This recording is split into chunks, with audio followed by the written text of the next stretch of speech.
So JTE will get a feel of how the show works. Sounds good. 3, 2, 1. Welcome everybody back to Your List Sucks, episode 28. We got a special one today. It's Best Biopics.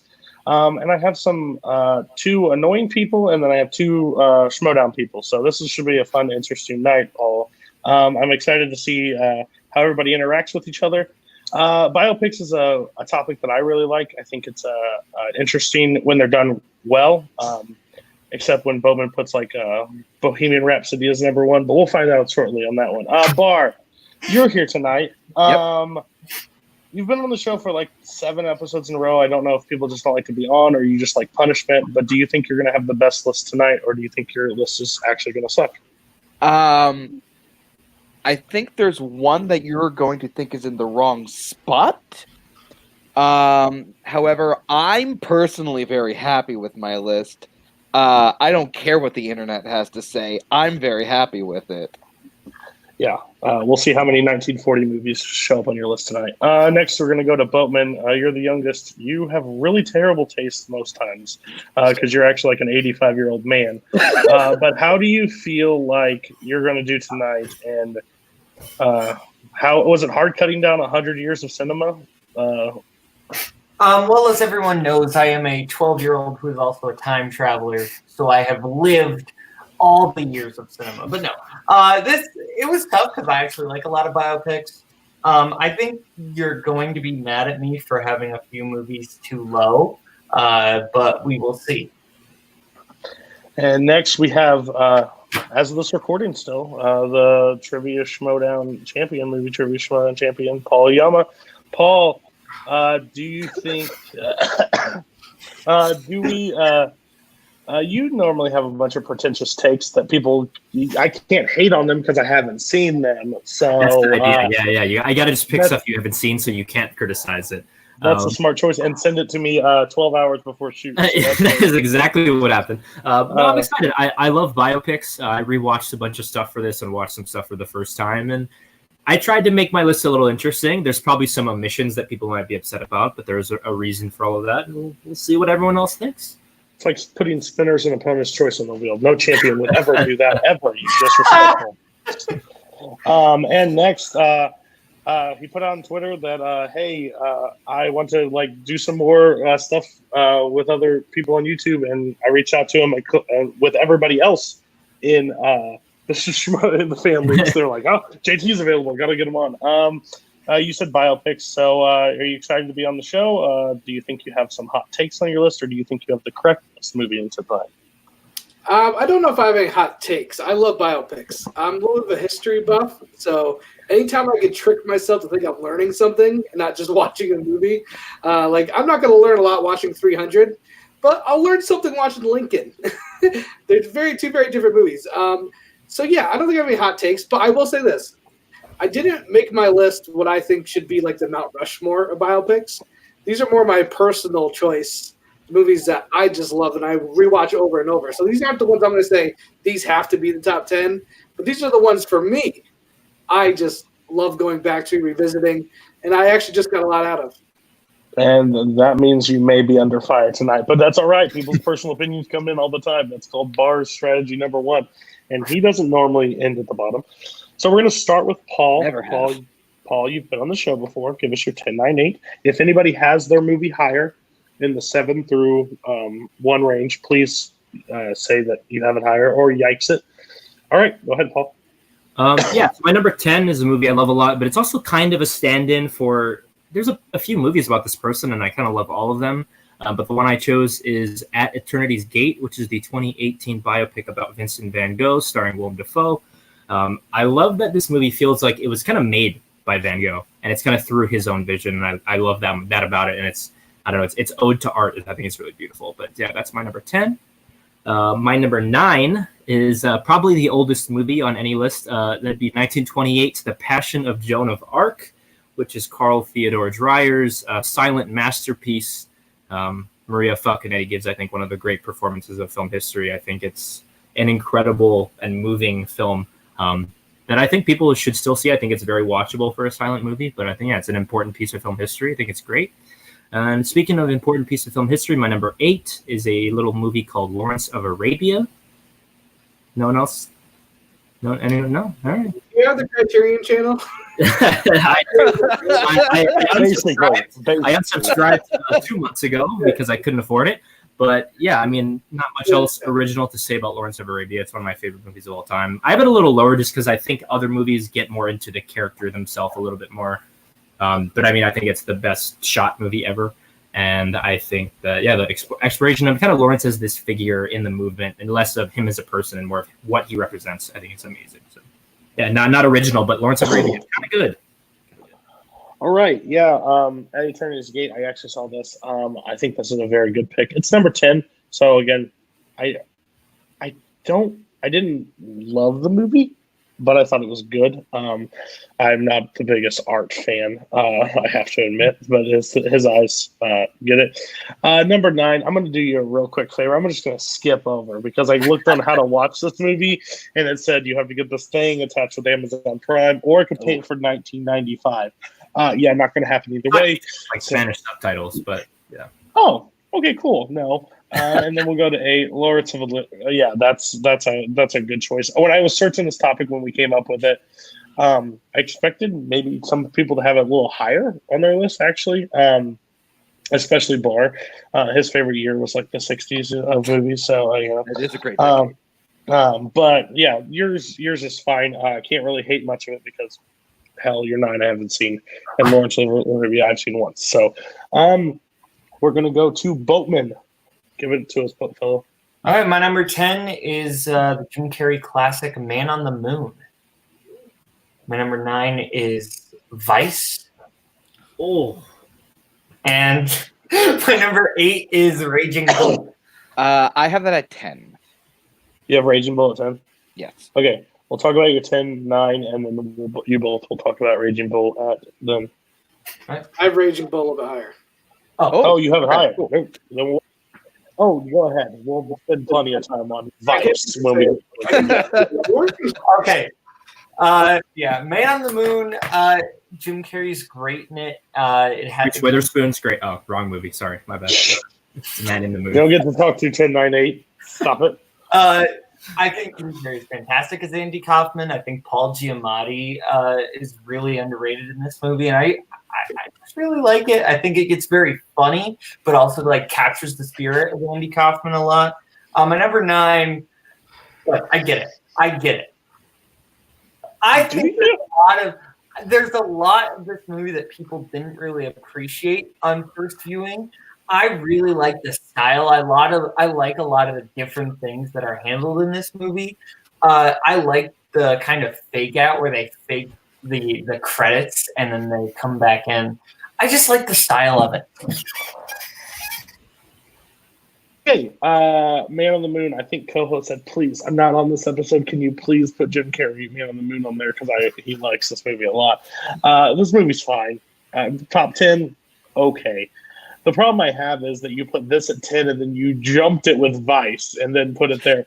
Vice is on this list because of Christian Bale's performance, and that's about it. Like, if we're talking about, I didn't ask for the list of acting performance in a biopic. I asked for best biopic, so it has to be the movie, and you picked the performance, and I'm sorry that you did that. And then you also put a better biopic below it. So I don't give people crap for 10, 9, 8, but you chose Vice, so that's your own problem. And you put Raging Bull at 8, so we'll have a conversation about that later.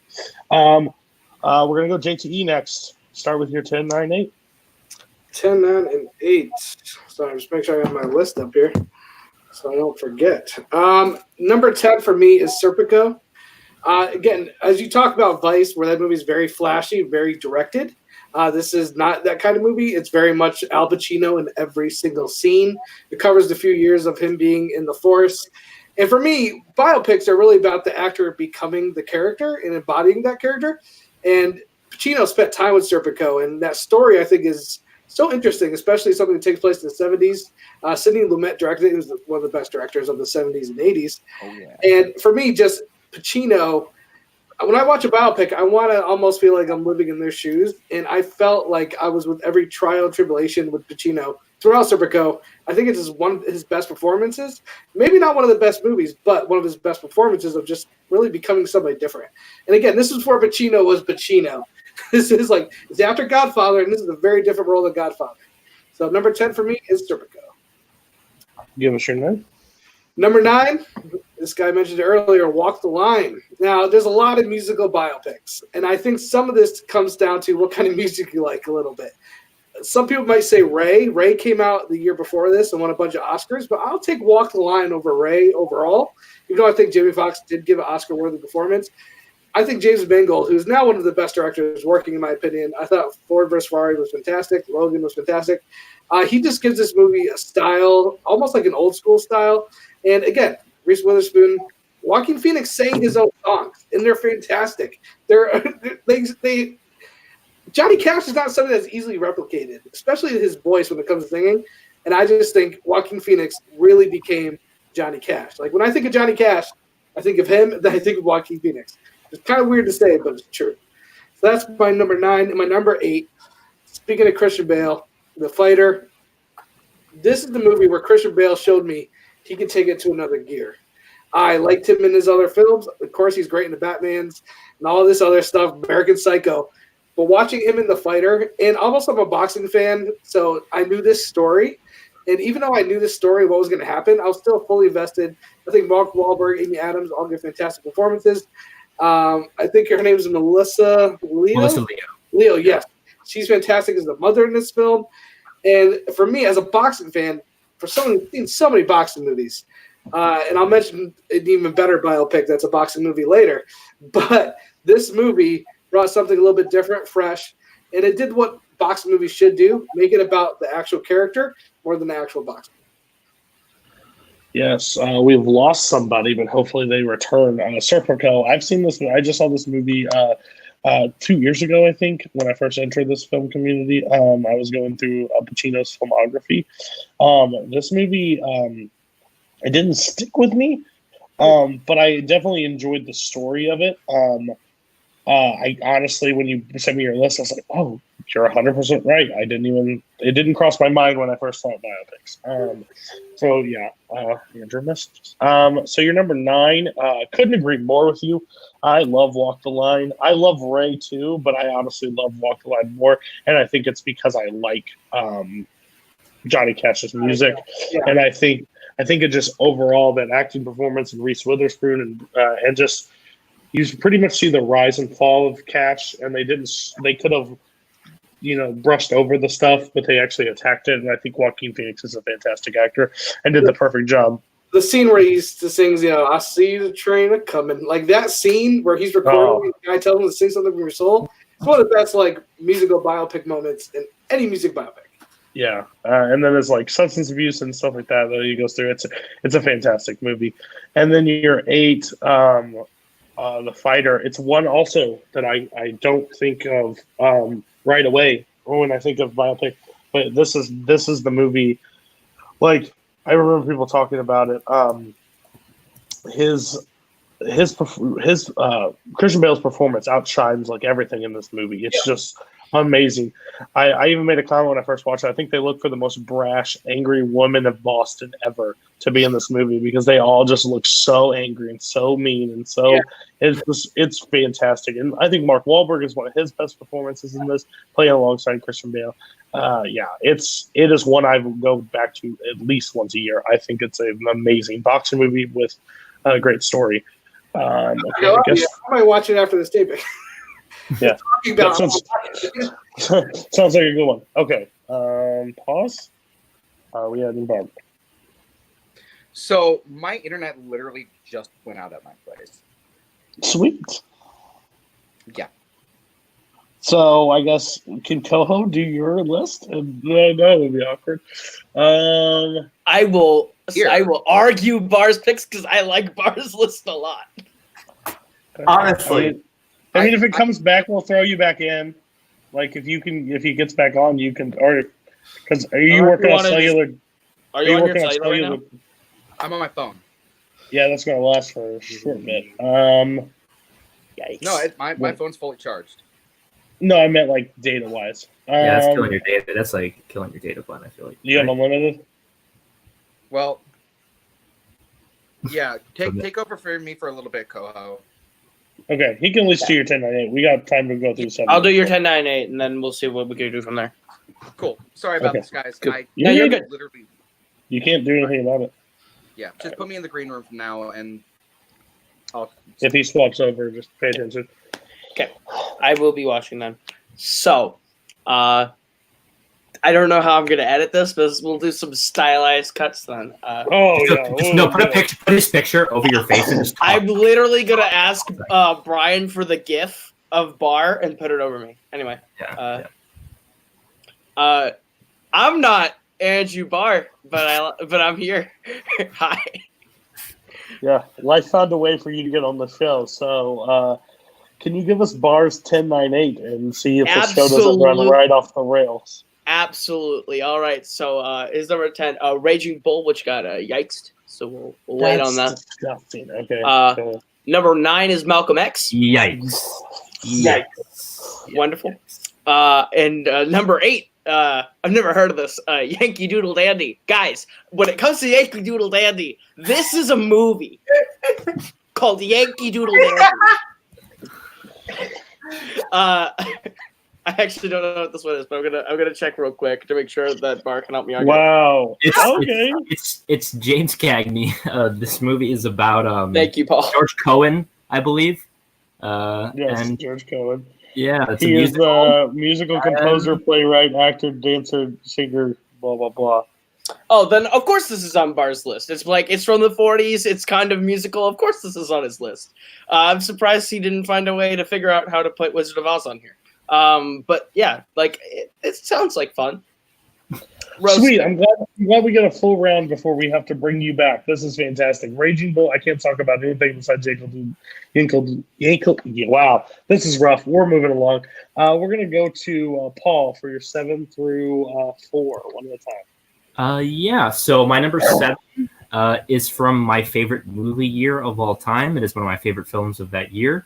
And I think it's my favorite performance by this actor, and that's Brad Pitt in The Assassination of Jesse James by the coward Robert Ford, which is a brilliant film from 2007, directed by Dominic. I think that this takes the idea of Jesse James and turns him into such an interesting cultural figure and sort of gives you a look at him. And also, it's kind of also a biopic about Robert Ford. And I think the duality of those two men, where you see the way that Robert Ford looks at Jesse James, and it's sort of almost his way to fame is Jesse James, because he knows that he on his own is not really a notable figure in history, but he achieves that status by, the titular assassination. And I think the way that it takes this idea of celebrity and sort of inverts what that means, especially in the context of the time period that this takes place, I think is incredible. I think that Brad Pitt just has such a command of the screen whenever he's on screen, and the ensemble cast is amazing. And I just think this is such a thoroughly interesting and well executed biopic that I think is really underrated and underappreciated. I can't believe it bombed. That's such a bummer. I think we could have more talk about this being your favorite year of cinema. I just think that is an interesting topic. I would love to have that conversation. But I absolutely love this movie. I am kind of like, it's going to sound awful, but I'm kind of like a Jesse James, I like to hear stories about him. Like, I think it's a fascinating time in history, especially like that, just gunslinger, just wild times, just do as you please, and like how it all worked, and his story and the different tellings. But this is my favorite telling of that, and like the telling of the whole story. It's I've really, in this community, I've never heard anybody bring this up, so I was really surprised when it landed on Paul's list. Everybody else, I'm really curious. This was not on your bio. This is not on your list. Haven't seen it. Just not a fan. Didn't think of it. What say you? Beautiful trailer. First of all, I've never seen the trailer for this movie and thinking this thing should win best cinematography just from the trailer. I went and saw the movie, and it is. And they say the director is a little bit Terrence Malick light in some ways. I think he actually worked with Terrence Malick before this. He's like his protege in some ways, from what I heard. It's not a bad movie. I think it's just very long. It has a very slow pace. And I did have trouble sticking with it for the whole movie, but it is beautifully shot.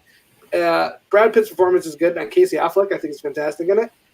They're very subtle performances. This is not like big over the top Western. Don't love the movie, but I appreciate watching it. It's the best thing I can say. I will say this is one I just haven't gotten to. So, yeah. That's the Paul to go to. And Barr. The very talented actor, star of Creed 2, Andrew James Barr, have not seen the assassination of Jesse James by the coward Robert Ford. However, my multiple personality self, Kaleb Koho, has seen it and likes this movie a lot, but wouldn't put it in the top 10. Oh, so Paul, you're wrong by one of his personalities. Thanks. Can I give us your number 6? All right, Patricia didn't like that one, but no. Patricia so my number did not 6. like that one. My number 6 is not a biopic necessarily in the conventional sense, and that is The Wind Rises, I am the captain now. I am the captain now. a 2013 film by Hayao Miyazaki. At the time, it was his swan song as a filmmaker. We now know that to not be the case. But this is just one of my favorite animated movies ever, and I love that it takes Miyazaki's passion for aviation and sort of distills it into this man's life. And it's based on a guy who's got a really conflicting history just because he's responsible for these machines that have been used like as weapons of war. And I think he himself was very much a pacifist, but was working within this system in which he was kind of forced to make something that he didn't want to make. And I think that's such an interesting story. I think the love story at the center is also incredible. There's so much pathos in those like small scenes between them. Like it doesn't dominate the movie, but I just think it's breathtaking. I think this is some of the best animation ever. And I just think it's a gorgeous, beautiful, meditative movie that really captures the spirit of the man that it's depicting, but also of the filmmaker. And I think it's got that great duality within the man it's about and the man who made it. Man, you always have to do this. There's a reason it's getting voted out of our other trivia league, Studio Ghibli. People don't watch these movies. I have not seen this one. Maybe I give you credit because you gave me Graves of Firefly and you gave me like a week to watch that one. This one you gave me 12 hours. Didn't have time. I was working. How dare you? But maybe it's great. You were right about the last one. This is probably a great movie. But on this episode, it gives you a neutral point because I can't tell you it's positive or negative. So it helps your case even stronger. Boatman, you like some of these movies. Spirited Away is your favorite. Have you seen The Wind Rises? I have.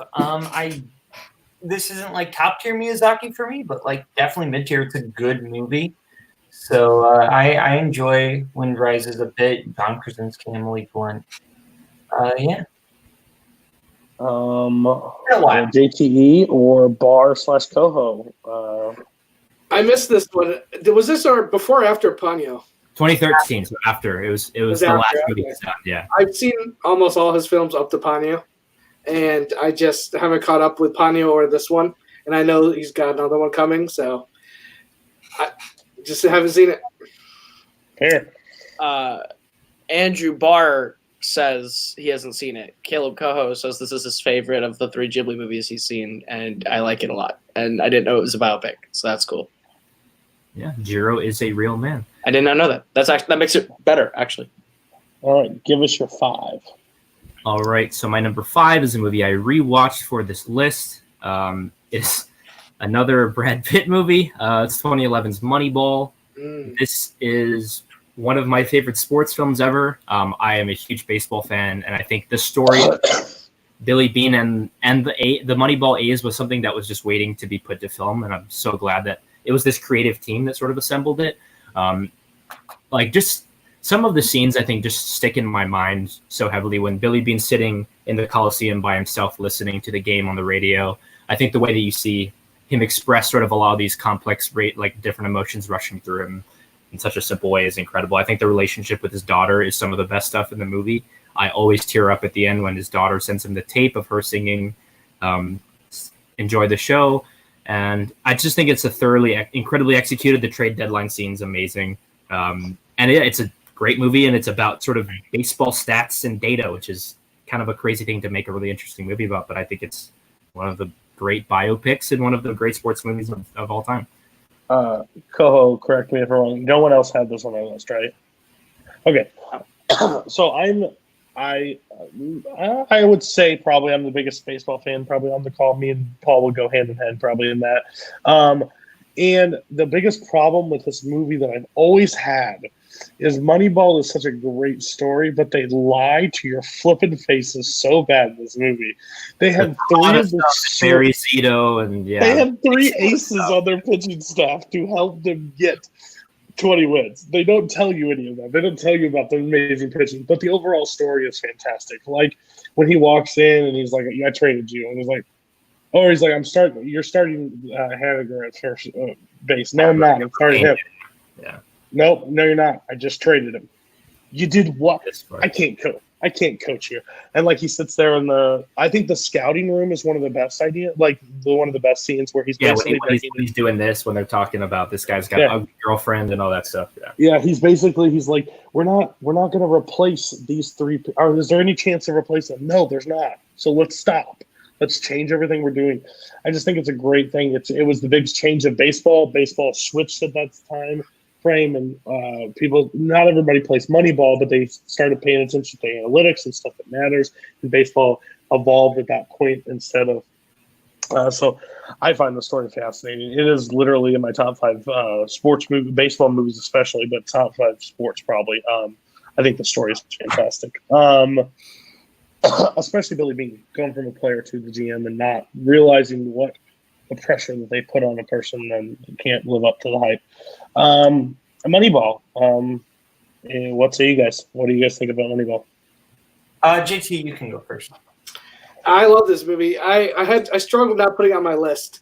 It's for me, it almost feels more like a behind the scenes of how baseball works and like the process of trading and when it comes down to numbers. And it was more for me like a movie about how this guy changed the way baseball was managed in a lot of ways. And that's why I struggled putting on my list, because when I do go to a biopic, I really want to learn so much about the character and the actor or the person the actor is playing. And this one I feel more like, I got to know Bean, but it was just more about the behind the scenes stuff. There's a movie on my list that you could probably say the same thing about, but it felt harder for me to ignore. But no, I love Moneyball. I think it's one of my favorite sport movies. I think Brad Pitt's great in it. It's just, for me, it came down hard to. It is a biopic. Like you said, sometimes you name off one of these movies, you're like, oh, yeah, that is a biopic. So this was the one that jumped at me, so I kind of just kept it off the list. But trust me, it danced around making my list. I'm mad at myself for forgetting this movie because I'm notorious in this community for knowing nothing about sports. But I love this movie. The scene when Brad Pitt is doing like the trading over the phone and he's like doing all the stats and he's like on 3 different calls with 3 different people and he's just pointing at Jonah Hill the whole time. I like that a lot. I think it's very entertaining and it makes baseball interesting to me as someone who probably can't sit through an entire game of baseball. Stop. You're not helping your case. What does Barr say about this? Barr says this just missed his list. He really likes this one. I would say it's probably because it's Sorkin. I too like this movie, but of the 4 Sorkin biopics of the decade, it's my number 4. Not because it's bad, just because it's just I love the other 3. No skiing, so it wasn't good enough for you. Yeah, no Jessica Chastain, so it's not good enough for me. But great movie. Oh, that scene where he tells him to play first base and he's like, it's extremely easy. It's like extremely difficult. Still one of my favorite parts in any sports movie. All right, give us your 4 so everybody can just stare blank at you. Time for my hipster pick, whatever, if you will. I thought we already crossed that. This film, I think, is an absolute masterpiece, though. It's 1985's Mishima, A Life in 4 Chapters, which is a Paul Schrader film. Paul Schrader of First Reformed, Taxi Driver, Raging Bull fame, et cetera, et cetera. It's a story about the life of famous Japanese author Yukio Mishima. Tells one story. It's 4 parts, as the title suggests. One story is about his own life, and 3 of the stories are short stories with him inserted into them. And I think that's such an interesting framing device to use an author's stories to tell his own. Is I think a brilliant idea, and the way it's executed, I think it's got some of the best visual imagery of the 80s. I think it's beautiful. You see all these popping colors and deep blues and bright reds and this golden tower. It's just such a great exploration to Mishima as a man and sort of what he valued and how his pride was ultimately his downfall.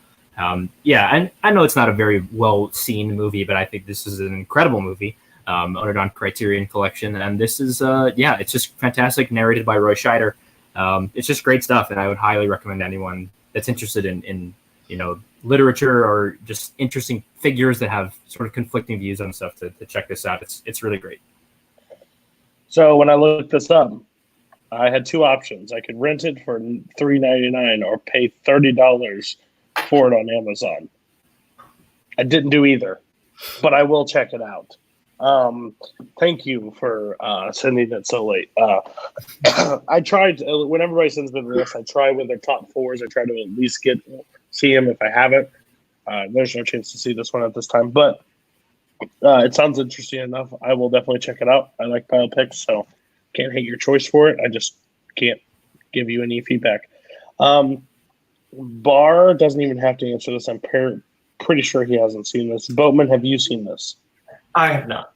Cool. JTE, you were the great Ecuadorian film reviewer. Have you seen this? I have not. Okay. You have not, Koho. No, but I will say the moment he said Paul Schrader, I was like, oh, of course, that made Paul's list. So. Oh, fair. Okay. Yeah, so we're going to move to Boatman. You've sat there a while. You've put Raging Bull and Vice just slightly under Raging Bull, so I'm excited to see where you go from here. Give us your 7. I'm scared. My number 7. You should be. My number 7, I'm guessing, will be a yikes. It's Malcolm X. It is another yikes, yes. Yes. My number 6 is a different Aaron Sorkin biopic. It is Steve Jobs. Anybody else? Does it on anybody else's? No? Okay. Okay, wow. Taking 3 parts of Jobs' life and kind of showing the transition of like, okay, this is where he is here in like 84, then it's him in 88, him in 98. And I think Fassbender's performance is like fantastic. Kate Winslet, Seth Rogen is doing his best performance ever. But just the dialogue is perfect. I love the interaction between Fassbender and Stuhlbarg when they can't get the computer to say hello. And this whole discussion, and it's like, look, you have 6 bullets in your gun, or you have it has a 1 in 6 shots chance in working. You better work. That's the reverse of. I'm messing up the quote, but it ends with better work on getting some more bullets out of the gun. It's Sorkin dialogue. It's way better than I could explain it, but yeah. Okay, so this movie really bewilders me almost. Okay, so I worked in the theater from 2014 till I left that like 2 years ago. And it's always that when this movie came out, this was one of the most underwhelmed movies, even reviewed in our film, like the fans, the critics that we watch, like on Screen Junkies, on Collider, everybody's like, it's a fine movie, it's okay, it's passable, but like didn't rave about it. Like, and now this thing is like blown up. It's in this community. I think maybe Koho's just yelling the loudest, but I don't get it. Like, I like it. I think it's fine. I wanted to see more of his life instead of 3 events in Apple, especially not even like the craziest events. I don't know. I've seen the movie. I think to say Fassbender gave a great performance, well, no dipshit. Like, what else are you going to tie into the movie? Like, I don't get the appeal for this movie as high as it is. I may be completely wrong. What do you guys say about Steve Jobs? It didn't make any of your else list, so I'm curious. No, I'll stick up for it, though, because I think Danny Boyle did a really good job directing it. I love how it's broken up in 3 separate events that take place in one day. And I believe the first event is shot in 16 millimeter. The second scene is shot at 35 millimeter. The last is shot digitally. And I just feel like Danny Boyle gave a real aesthetic and energy to the film, which helped it a lot. Like, if you want a boring Steve Jobs movie, just watch the Ashton Kutcher one. That's a TV of the Week version of a Steve Jobs movie. He's not terrible in it, but No, he's not terrible in it, but the filmmaking is just dead on arrival. It's like point to camera, shoot. Danny Boyle brought so much to that movie, and you team that up with Michael Fassbender, who is from beginning to end fantastic. Great supporting cast. I thought Seth Rogen was really good. Kate Beckinsale. Kate Winslet. Kate Winslet, sorry. Yes, Kate Winslet, much better actress. Just overall, I just think it's really well cast, really well shot, really well acted. I really liked the movie when it first came out. It didn't make my list. The movies that are on my list have a little bit more stood the test of time. Not too many of these are too recent. For me, like that was just a little too new. I also really love Lincoln, which didn't make my list. But again, it's only been a few years. I need a little more time for it to really see if it could stand the test of time. But I like Steve Jobs. And pause before I go into anybody else. Koho, you just said you're underselling one of the best movies of the decade. You saw it 3 months ago. Can you please calm down? Like, geez, one of the best movies of the decade. I think you're high. Paul, please tell me, am I crazy or what? I do think you're a little crazy in that. I think a straightforward cradle-to-grave story of Steve Jobs is really uninteresting. And I actually think that the decision to make it these 3 separate scenes, I think, is one of the best parts of this movie. Because those are really the 3 turning points in his life. And those are the moments that I think are most impactful on who he is and what his legacy is. Again, in this house, we respect Catherine Waterston. I think she's incredible in a supporting performance. The cast is great. But I think that decision is really what distills the story into the most interesting element. And I actually do think this is a really great movie. I think this is really one of Danny Boyle's best movies, and it's not necessarily recognized as much. I think it's gaining a little traction just because I think when people go back to it, it's a little left of center of what a general biopic is, and I think that's what kind of sets it apart from a lot of these movies. And Fassbender is really great. Like, Steve Jobs has been, performed many times on stage and on screen, but I think this is the best version of that. And I think this is the best version of what a Steve Jobs movie can be, really. Just because I don't think that Steve Jobs, like in college when he's dropping that, I don't think that stuff's interesting. So I think this is the best approach. And I think it's a really great movie. It just didn't quite make my list. I just love some other biopics a little more. Well, hot damn, 2 people that absolutely love this movie but didn't put it anywhere near a top 10. Okay. Barr, tell me. I already know you love this, so let's go. Kaleb Koho, K-Dog for short, love this movie. I think it's the best movie of the decade. It's the greatest of Michael Fassbender's career and Danny Boyle's career. But me as Andrew Barr, I really like this movie a lot. I didn't think about this one, but it still would not have made my top 10 list even if I did. But I really like this movie a lot. Okay. It's the best honorable mention of the entire group. It's going to make the list somehow. Oh, yeah. It's the one that won't make the combined list, but it should because we in all our hearts. In our hearts. Right here.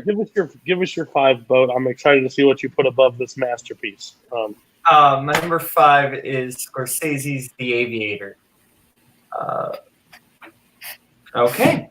Just kind of this epic look at the life of Howard Hughes. I think there's a lot going on in this movie, but I think a lot of it is interesting. And seeing DiCaprio's kind of transformation into this kind of very brash, very confident, and slowly just being taken over by his OCD is amazing. And just one subtle thing that Scorsese did is like he used the color palette to like mimic what could be done in that specific time period. So like the color palette like changes as the movie goes along. And I think that's just very, very interesting. And it's Scorsese, it's DiCaprio, it's really good. This is my kind of cinema. This is what I enjoy most.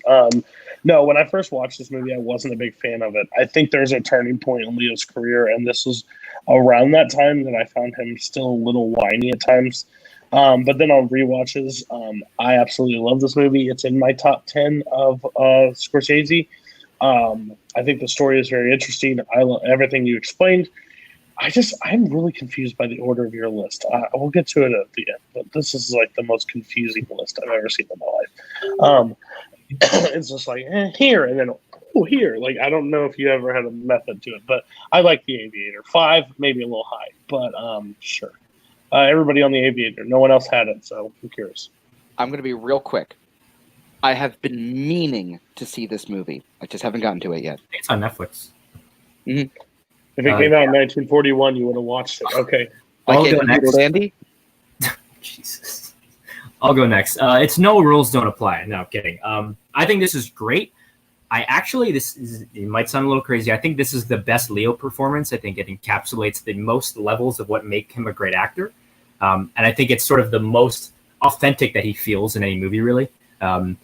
He's been in better movies, I think, but I think this is like a great central performance. I really think that the three women in this movie, Blanchett, Beckinsale, and Stefani, are actually all really compelling. And I was really impressed by Beckinsale and Stefani. I'd never, seen be good in movies really before, I thought. But I thought they were really compelling as the three actresses. And I just think this is a really great movie. It's a bit overlong for me, and I kind of understand why, but I just think it drags on a bit too long. But I do think this is a great movie, and it's sort of an underrated-ish kind of Scorsese movie that gets a little lost in the shuffle, I think.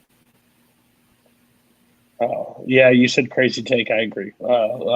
Best Leo performance. Don't agree with that. But JT, anything on the Aviator?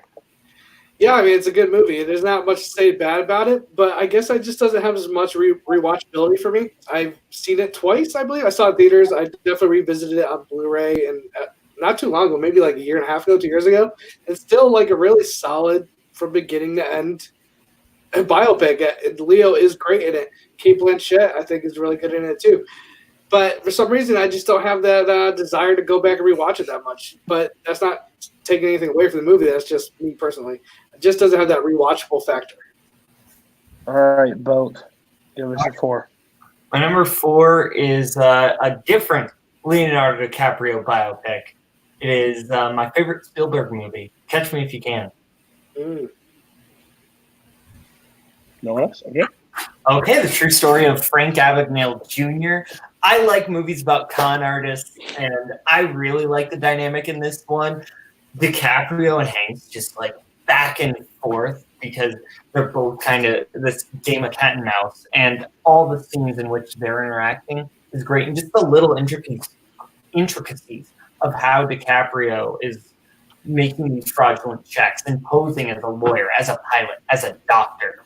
I think it's really fun, but also you get those emotional moments when he finds out his father has died on the plane, and he tries to then escape the plane one last time and go to his mom's house, where he finds out she's kind of started a new life. I think that really hits, and I just really enjoy this film. I've seen it a lot. I absolutely love this movie. It is one of my favorite Spielberg movies. I'm with you. I think the reason why you like con artist movies is because you are a con artist, so that makes sense. You've been hiding from the government for a long time, guys. I know where he lives. Just I'll tell you. So yeah, I don't know if it deserves to be this high, but I mean, I like it a lot. It's one that you definitely don't think of like fully as a biopic all the time. Like, once you think of the story again, yes. But yeah, I love Catch Me If You Can, so I can't hate you for the choice. I just think the placement's a little out of order. Paul, you had a little bit of a reaction to this. I'm curious what you think. That was just the best Spielberg movie part. I think that is a little off your rocker there.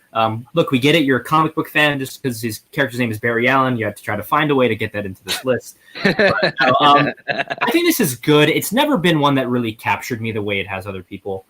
It's not my favorite 2002 Spielberg movie, actually. But I think it's a good, very watchable movie. It's just not something that I've ever really been grabbed. And I feel like Frank is not a person that I was ever really interested in before or after the movie. Like, it felt like Leo being Leo, didn't really feel like him embodying a character in a way. So it's entertaining, and I would never deride anyone for loving it, but it doesn't really do it for me. Paul literally said everything that I was going to say. Like, not kidding. That's why I bring him on the show, so not everybody has to talk. It's beautiful. JT, what's your bit? Yeah, I kind of fall in line with the same thing. It's a light-hearted movie. It's a fun movie. I guess I just like my biopics a little more meat on the bone, a little more dramatic. I think Spielberg does a really good job, but it's like a light-hearted, fun movie. It is a biopic, so I get it. I have no argument with it being on a top 10 list. maybe a little high, and I don't know, just it's a good movie. I think the only reason it's this high on Boat's list is because it has Christopher Walken saying, two mice fell into a bucket of cream. Oh, nice. Okay, we're done. The cringe factor is real high. Or you can cut that part out. I'm gonna have that. Please eliminate that. Well, okay. So we're done with you, right? JTE 7, I believe. Yes. So JTE, start with your 7 and go one at a time. Number 7, I'm going with American Splendor. My favorite Paul Giamatti film. I think this is his best performance. I think the filmmaking in this is so inventive, and it brings what could have been like kind of a simple story to a very meta kind of brings the comic to life in a lot of ways. Now, if you don't know Henry Picard, he was a comic book artist who was independent, very small, but was really well respected underground. Came up with Harry Crumb when they were doing like adult comics, and his comics are literally considered some of the best like indie comics of all time. And for me, Paul Giamatti in this role just kills it from beginning to end. It's hysterical. It's touching. I wish this movie was on Blu-ray. Like literally, if you said what are like 5 movies that aren't on Blu-ray, this is one I want on Blu-ray. It's only available on DVD. I'm sure you can rent it online. I'm a physical media guy. I love this movie. I want to own on Blu-ray one day. If anybody out there runs a Blu-ray company or a studio, put this on Blu-ray. It is a fantastic film. It's one of the best reviewed biopics I've seen online. It's just a great film. And again, Paul Giamatti, I think, goes underappreciated nowadays. This guy kills it in this movie. And I think this is his best performance from beginning to end. JT, I don't mean to break this to you, but if anybody that runs a Blu-rays thing, they're not watching this video. I promise you that, but I appreciate it. You never know. Well, I hope he stumbles across it and gives me a job. Okay. American Splendor. I actually like the choice a lot. I love Paul Giamatti. I think Paul Giamatti is what you said. One of the, I think now he's more of a made fun of because he was the Rhino in Amazing Spider-Man 2. So like that's a sad thing, but I think he's a fantastic actor, and I think this is one of his best movies. I am not a physical media guy. I'm sorry. I don't mean to break your heart. I would love it to be. I saw it on HBO not too long ago. It's on HBO Go or now. It's a fantastic movie. If you haven't seen it, I would definitely go check it out. It's not too long. It's about the right runtime. And the way they what do you guys? Wall, go ahead. Like the movie breaks the fourth wall in the most interesting ways, where the real life characters that the actors are playing interact, and it's fascinating. And it's almost like you're watching this weird meta behind the scenes scene. I don't know. I just love the way it's structured. Really, it really is. Anybody on American Splendor? Paul Giamatti is probably my favorite actor working today. Have you seen it? I have been meaning to, and I probably will within this month after this conversation. I don't know how you can call this Paul Giamatti's best performance when San Andreas exists, when he plays earthquake expert. No, I think this is a pretty great movie. Like being serious, my favorite Paul Giamatti performance is a year after this, a little film called Sideways, but I do think he's really good in this movie. Sideways is great too, but I put this above it. But I think really, really well made, and it's really got interesting style, but I guess it's another one that's never grabbed me in that same way. Even though I have read some of Picard's work and stuff, like I don't know, there's something about the movie, and also the director, it's sad. She went on to make like the Nanny Diaries and stuff like that, so it's a bit rough. But no, this is a really good movie, a respectable choice. Just like for some reason, the movie has never really hit me on that personal level. Don't talk shit on the Nanny Diaries. Bo, have you seen this? No, I said I haven't. Wow, I didn't pay attention when you talked. Sorry. Give us your 6, JT. This might be a yikes. I'm going Raging Bull.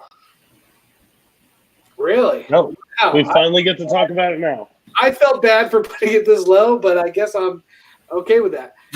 Raging Bull. Like, you look into the 80s, and when you say, what is De Niro's best role?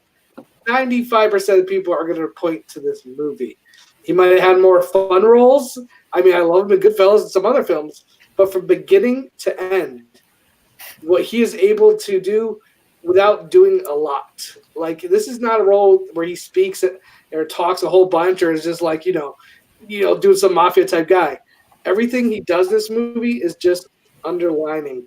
It's just it's beneath, and it boils to a boil basically at the very end, where I feel like anything I could say will do injustice compared to all the essays, reviews, and the books you could read about this performance. He really kind of, and again, Scorsese, I think the black and white looks phenomenal. The boxing scenes are shot differently than any other boxing movie before it. And I'm a huge Rocky fan, but the way he shot this made boxing more violent and more in a way that's never really been done before. And I think Joe Pesci, this is really like his coming out party. He had been in some smaller films before this, but this was like put Joe Pesci on the map. And I think the relationship between him and Jake LaMotta is just amazing. And with his wife, there's just too much good to ignore it, really. It's not an easy movie to watch. It might not be the most watchable. But I think when you want to watch a performance, one of the best performances from an actor in the 80s, 90s, 70s, you name it, it's got to be Robert De Niro and Al Pacino. Robert De Niro and Raging Bull, not Al Pacino. Two other people had this. Boatman, say your piece first, and then Barr. So this movie is amazing. The reason it was a little low is because I think it kind of drags a little bit towards the end when he gets arrested. But other than that, I think it's really great. It is. I don't know if I can call it De Niro's best, but like top 3 best performance. What would you say besides this is the best? I'm a big The King of Comedy guy. That one really hits me. I'm also a big Taxi Driver guy, but Taxi Driver is probably 1A, 1B. Mm-hmm. I would say Godfather it's a great supporting role, but he is doing like a Brando kind of impression a little bit. Yeah. For me, Taxi Driver, Raging Bull, both Scorsese. Mm-hmm. Both. But yeah, I think a lot of the scenes really work. The tension between Pesci and De Niro when he's asking like, "Did you have an affair with my wife?" Like, I think that really hits. It is a really great movie, and I probably should have put it a little higher, but I like a lot of the ones on my list more. I think this is one of the best shot movies ever made. The cinematography in this is amazing, especially that scene where it's him and Sugar Ray in the ring, and suddenly it just dolly zooms, and you just hear this like the silence, and it is so effective. The reason it's so low on my list is the third act kind of drags. Interesting, only because I feel like his life becomes a drag in a lot of ways. Like That's the fair. guy who was a fighter, somebody that was like famous, bigger than life, is now kind of brought down to the twilight years where he's just kind of a nobody, a guy who's in the club. So the thing where you say it drags, I think it's kind of the point of the movie in some ways. I can understand that. Sorry, It's still my number 10. It's still my number 10, though.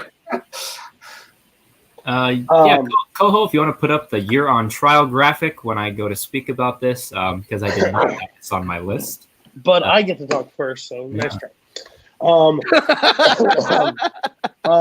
He listens to Paul better than he listens to you. He's an idiot. He works for free, so I can't really do much about it. No, this is I have defended this movie more in the past 6 months than I thought I would ever have to. I've fought against it's hard to watch. Well, that's the man's life. I'd rather them tell it than sugarcoat over it. He feels like he's an okay guy throughout the entire movie. Like what he's doing is right, and what he feels like is bad. And you see the descent. And even when he's doing the clubs at the end, he's literally just this fickle guy who thinks he's still the greatest thing ever. And the people around him that loved him the most hate him. Like he's fallen so far from grace. I absolutely love this movie. I think to say it's one of the best shot movies, 100%. I think it's Scorsese's best directed movie. Yeah, just how he overlooks everything. I think there's better Scorsese movies rewatchable, but over this, I don't know if I would say this. It's always a tough thing because he does so many great performances in his career. Even Cape Fear, I just rewatched that new thread. That with the insane where he goes into that realm is an acting. I think that just takes more, but he's also insane in this one. I'm a little surprised it was 10-8-6. I get it. But the third act, like, I don't like that argument. Tell me the third act of Yankee Doodle Dandy, whatever you put. Like, yeah, okay. Third act of Yankee Doodle Dandy is Bet it's slow and boring. Paul, what the fuck? Like, I get it. You claim to like film, and I know you like the film that like makes $12,000 at the box office that no one ever gets to see. But here's your hot take. Tell me why I'm wrong, and tell me why Raging Bull is a piece of shit movie that no one should ever watch because it's got all these undertones. Please tell me. Oh, that is exactly what I'm going to say. No, this was my favorite Scorsese movie for a long time. And I still think it's an incredible movie. For a biopics list, this is going to sound nitpicky, and that's fine if you have issues with that. I feel like Scorsese used Jake LaMotta as sort of a lens to tell the story he wanted to tell. I feel like this isn't really about Jake LaMotta at the end of the day. It's really about sort of the characteristics that he carries, and I think that's you could mirror that with a lot of other people. You could kind of plug and play a lot of boxers from this era, and I think that's kind of similar. And really, I just kind of wanted to make a more interesting list that I could talk about more stuff. I knew people would have this movie already on there. It's a pretty unassailable classic movie. But yeah, it's it is no longer one of my absolute favorite Scorsese movies, but it is absolutely one of his best. I think it's pretty much technically note perfect. It's just there's a little something about it that doesn't pull me in, I guess, in the same way that some other ones do. But it's a great movie. I just not on my list. Fair, whatever. It hurts your list for not being on there. But I was sitting there the entire time while you were talking. I'm like, yeah, Paul, you're making a lot of sense. No, not this time. I will not stand for it. Your persuasion will not get me to agree with you. You are wrong on this one, and I will stand by it. All right, we're moving on. Who was that? That was JTE. So give us your 5. Yeah.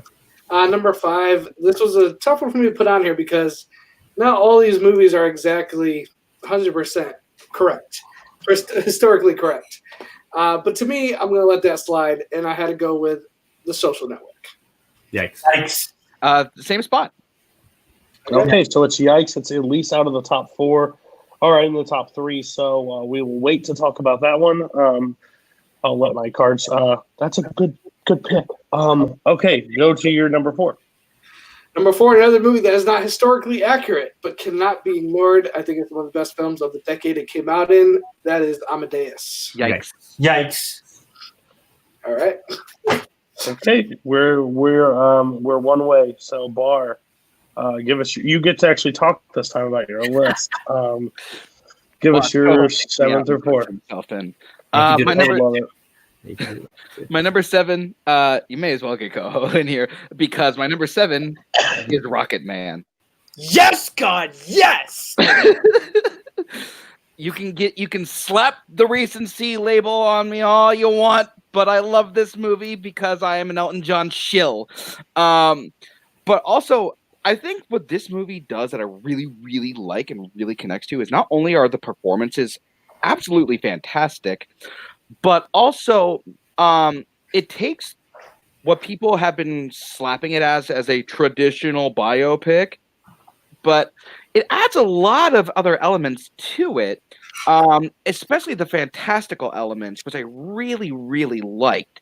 It is a visual wonder, and some of the scenes in here, like the honky cat sequence, sorry seems to be the hardest word, those are just absolutely fantastic scenes. It's a high recommendation for me. I love this movie. Well, let me tell you, there's no sugarcoating it. I absolutely love this movie too. When I saw it the first time, I went in with zero expectations. I texted one of my friends in this community, Tim, and I said, hey, should I see Godzilla King of Monsters or Rocketman? And he's like, well, you're an idiot. Go see Rocketman. Like, that's a clear-cut choice. And I said, okay, fair. He said, I know you well enough. You'll enjoy that one better. I sat down and I had so much fun.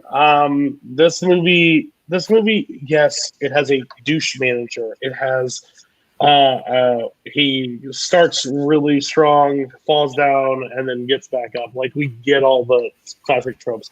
If it happened to the man, I'm okay with seeing it. This also has one of my favorite movie stories. I went on the second view to get a refill, and the person this person goes, I like this movie, but he's a little too flamboyant. And I was like, do you know who Elton John is? Like, it was one of the best comments I've ever had to make.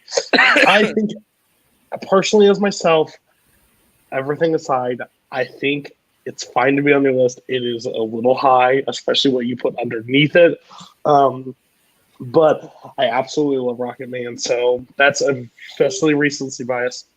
But no one else had Rocketman, which I'm not shocked by, but I'm excited to hear what everybody says about Rocketman, and so I can boot you all off call. I'll go. I'll be honest, this is probably a bit of a hot take. I like this movie a lot, but I think Vice. It's no Vice, right? Okay, fair. I think Bryce Dallas Howard is pretty bad in this movie. You're insane. I'm sorry. I think she's really over the top and like. Are you kidding me? Hold on. I do not like her performance in this movie. I like her. I'm sorry, Koho. I'm sorry. But yeah, that's my big issue. So Bryce Dallas Howard just out. Got it. But insane. Vice, bring it in. Cool. JT. Yeah, it's fine. I liked it. I enjoyed it. Nothing. I've seen like this kind of style of musical before. Reminded me a little bit of Across the Universe. Not as trippy as that movie. And I don't think that's even that good of a movie, to be honest with you. I think Rocketman's better. But while I think it was inventive in some of the ways it did things and telling it and, like, again, breaking the fourth wall, doing these loud, these musical numbers, I thought it was good. It's not like first of all, way too early for me to come close to my top 10. And even if it was 5 years from now, I don't think it'd make my top 10. It's good. It's really good. Just not great. No Johnny Cash. I get it. Yeah. I feel pretty similarly. Honestly, I was just not really wowed by it. I think the pacing is really stilted. I think it kind of jumps around from scene to scene in a way that doesn't flow very well. I think it loses momentum a lot of times. I don't really know what is going on with the entire John Reed plotline. It was really all over the place. I thought his characterization was really inconsistent. I think Jamie Bell is actually like pretty incredible in this movie. Yep. I actually think he's the best part of the movie, like as good as Edgerton is. But the movie overall, I think it goes in fits and starts, and it's not great. I feel like I'm just much more interested in other biopics, and I think part of that maybe just because I'm not a big Elton John fan. I think that definitely plays a little part of it. I just feel like even the musical numbers, I feel like I wasn't really transported in the same way that it wanted to. So it doesn't really deliver for me on that level. But Koho, we have one. No, do never stop that. We're not talking about Bateman or Bibbs on the show at all. They will lose. Oh, that's spectacular. Okay. Oh wow. That's why I don't let you. I shouldn't let you on the show. Give us your next one, Barr. Yeah. This is one I'm not expecting any yikes at all, but I love this movie. To me, it is like a sports crime drama meets Fargo. It is I, Tonya. This is just a really entertaining movie to watch. I think the direction that they took it in was really smart. I think Margot Robbie gives a fantastic performance. I think that the overall, as I said, the overall tone of the movie is what really sells me. And I think this is actually one of the better scores of a movie in the last couple of years. I love the incident scene. It's so tense. As you see him walking through the stadium, and then he brings out the baton. It's so tense, and I don't remember the guy's name. Paul Walker Hauser, is that his name? Walter Hauser. Paul Walter Hauser gives one of my favorite comedic performances of the decade. I don't know a Tony Harding. This movie is such a great watch, and I highly recommend it. I, Tanya is a great movie. Okay, that's fair. No. You have Raging Bull underneath this, Like, that's a problem for me. And then 2, I love Allison Janney in this movie. I think that's great. I think Margot Robbie does a My good least job. favorite part. Well, that's your fine. You could be your take. I still think she does a great performance. Do I think she deserves the Oscar? Maybe not. But I think she does a fine performance in this. I think the story's fine. I just honestly, as a sports fan, even as an Olympics fan, like I watch it every time it's like every 4 years. It's just I don't care about the story. Like I don't care about Tanya Harding's story of it. I understand she goes through this harsh, and it's exciting to look like see what through her lens and like what actually happened in that incident. But it's just a story that's since I was born, it's just been played over and over, like on ESPN, the 30 for 30. I've seen a lot about it. I'm just kind of over the story. So the movie didn't appeal to me, and it didn't teach me. It told me more about Tanya Harding's life in a little bit, but the story overall incident, I just don't care that much about it anymore. Everybody, Boatman had a visceral reaction, and then I brought up Allison Janney, and Paul did his pat Nick. So I'm excited to see what hot take we have to say. Because so let's just go. I'm mad at myself for forgetting this movie because I legitimately love this movie. Yeah! Cody, just stop, okay? No, I really like the structure of this movie, the kind of fourth wall, talk directly to the camera style that's going on. There's one where it's like, I never did this, like is what she says directly to the camera. I really like that. Sebastian Stan in this movie is really good. He's playing like this terrifying, he's playing this terrifying version of Ned Flanders. Which works. Okay. JT, you want to go? Paul. Yeah, it's fine. It's good. I enjoyed the performances. It was very entertaining. But yeah, nowhere near my top 10. I think overall the cast was really fun. I think I like how it changed the different perspectives of the same story at times. I don't know, like 30 for 30 did a documentary called The Price of Gold, which I would watch 10 times before I watch this movie again. Much more interesting to me. But it's not a bad movie by any means. It's an entertaining little film. I just don't think it's anywhere near top 10. I'd rather watch the documentary, I guess. Yeah, I think Margot Robbie's incredible in this movie, but there are two pretty big issues. Whoever edited this movie was like really trying to get noticed and like really trying hard to make you notice the editing. I feel like it's so flashy and it really detracts from the story, and it takes you out of the narrative. It feels like you're not in this.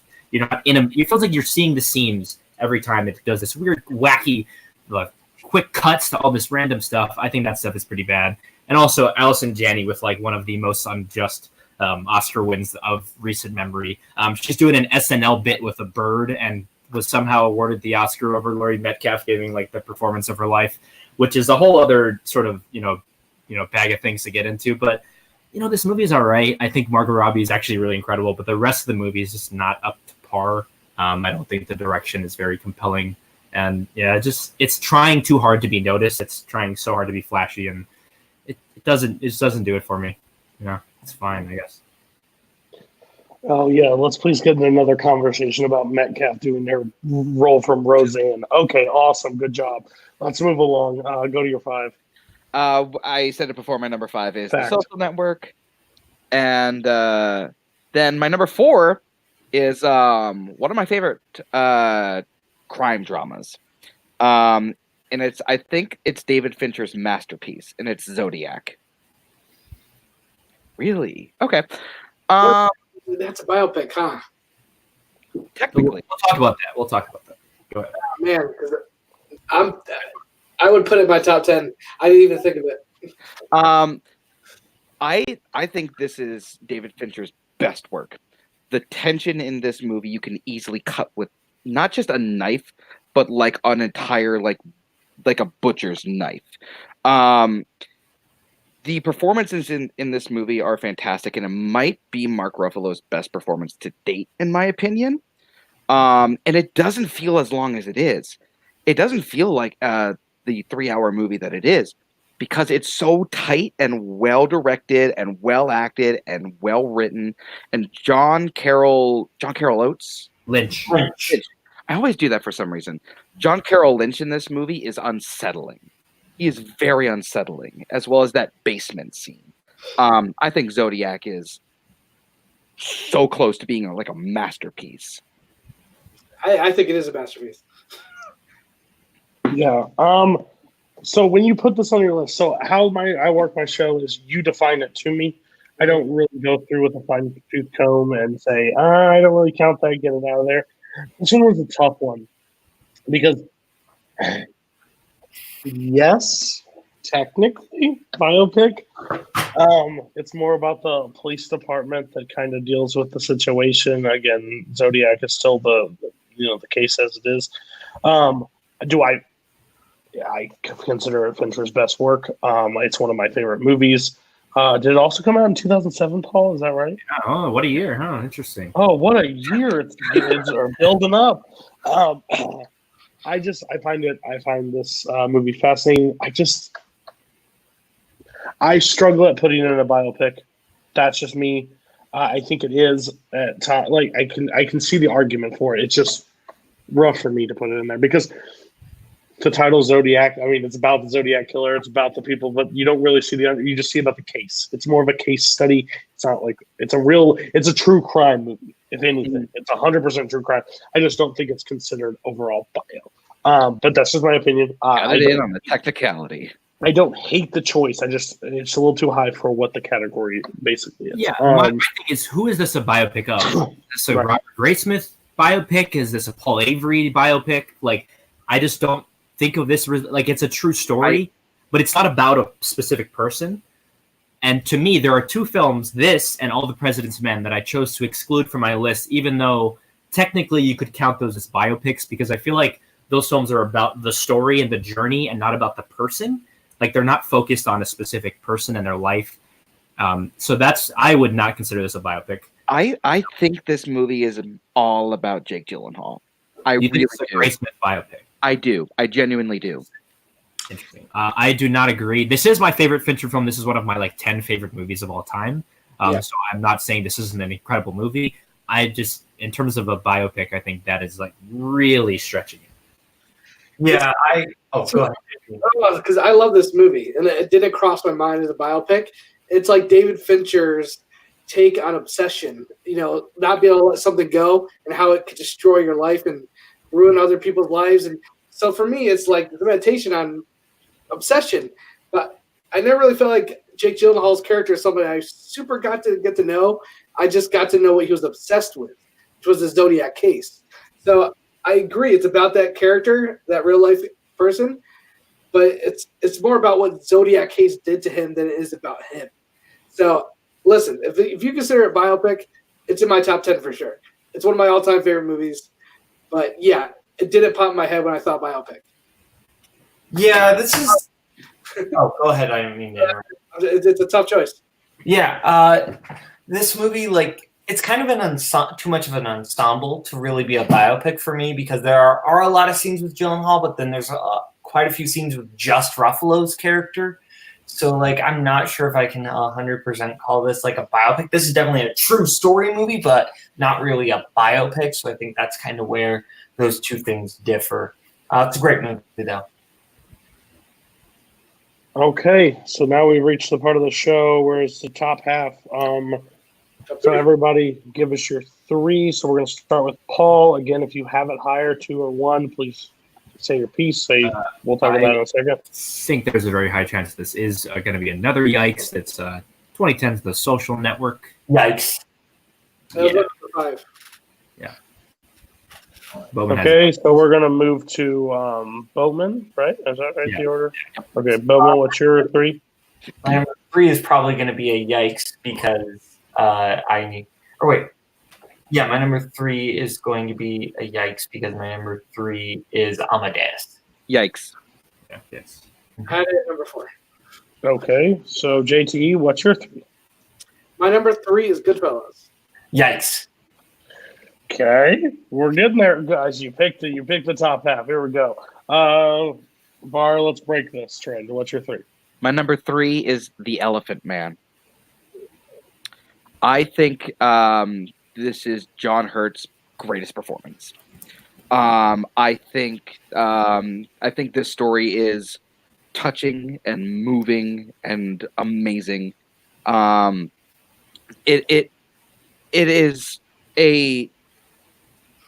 one of the best films I've seen in the last year, and by that I mean I just recently watched this within the last year. I think the performances are amazing, and Bancroft in this movie. She's only in the movie for a little bit, but she does a phenomenal job. It's a movie that is, if you want a movie to restore your faith in humanity, this is absolutely the one to do. And John Hurt as the Elephant Man is giving the performance of his career. If he wasn't up against another person this year, I would have easily said he would have won the Best Actor Oscar that year. The Elephant Man. It's one of David Lynch's best movies. Yeah. It's funny when you announced it as your 3, pretty much the entire panel went like, yeah, I totally get it. I totally understand why it's so high. I honestly think it's a really good choice. It's one I haven't seen too often. So like, again, I don't make a biopics list. I don't put my personal top 10 out there, but it's just like this one. I like my biopics when I like ones I can just go back to and rewatch all the time. This one I haven't went to back that often. I think it would have fallen in my like 10, 9, 8 range if I would have made my list, but I can definitely see it making your list. Everybody else had the same reaction. So was it just like barely missed? You understand it, but give us your take on it, guys. I'll go. I think it's a great movie. It's definitely the least Lynch movie that Lynch has ever made. It's his most accessible movie. And I think part of that is I think it feels like a kind of a square peg in a round hole thing, where it's a great movie making and it's obviously like it's a well executed, great performances. But I think Lynch doesn't feel as interested, I think, in the content as he is in his other movies. I think, and I think because of that, I think it doesn't feel like it gets deep into him as a character. It feels like a little like it's kind of hovering on the surface. And like again, performance wise and execution wise, it's done well. But I think it doesn't get into the sort of interiority of John Merrick in the way that I would have liked to. It's a great movie. I'm not one to say that it's bad or anything. I just feel like in terms of this story as a biopic, I don't feel like I get in and know him as well as I would have liked to. I really like this movie. This was my number 11. It was kind of which black and white biopic from 1980 do I want on my list, and I chose Raging Bull over Elephant Man, but I like both. Okay. Yeah. Go ahead. I'm not. Listen, I'll say this right off the bat. I'm not a huge David Lynch fan. Not taking anything away from him as a director. He's fantastic. His style just doesn't usually vibe with me for the most part. And I think that's why this is my favorite film of his, because it's, like you said, the least David Lynch type film. But David Lynch still puts his touch on it in a lot of ways. I think especially at the end. White was genius. Really added to the movie. And yeah, the performances are really what stand out to me. I think that Anthony Hopkins and John Hurt are just amazing in this movie. And it's in my top. If I was doing a top 20, it'd be in my top 20. Put it that way. Fair. Okay, guys, let's run through the exact same like top 1, 2 pretty much. Everybody had some except probably JTE. So, Paul, give us your 2. I wish I could do a grand announcement, but I'm worried this will be another punt or yikes or whatever. It's Amadeus. Yikes. Yeah. Okay. I didn't see that coming. Boatman, what is your 2? Goodfellas. Yeah, that was my number 3. All right, we're able to talk about it. Boatman, tell us why Goodfellas is your top. Yeah, ever since I can remember, I always wanted to be a gangster. Henry Hill. That'll never happen. Yeah, no, I'm not cool enough for that. But no, it's the Copeland movie, Cody. Just chill. But no, I love this movie. The story of Henry Hill and his kind of the first half of this movie is very much about like the seduction of the mafia and the gangster life, and then the second half is about all of that coming crashing down on Henry Hill. Pesci is fabulous in this movie. He won the Oscar for it, and for good reason. I really like De Niro in this, and Paul Sorvino as Paulie. Fantastic. I love this movie. In my top 20 of all time. JT, it was your 3, so what do you have to say about it? Listen, I love what I love about biopics is learning about somebody or discovering somebody. The name Henry Hill, most people know who that person is.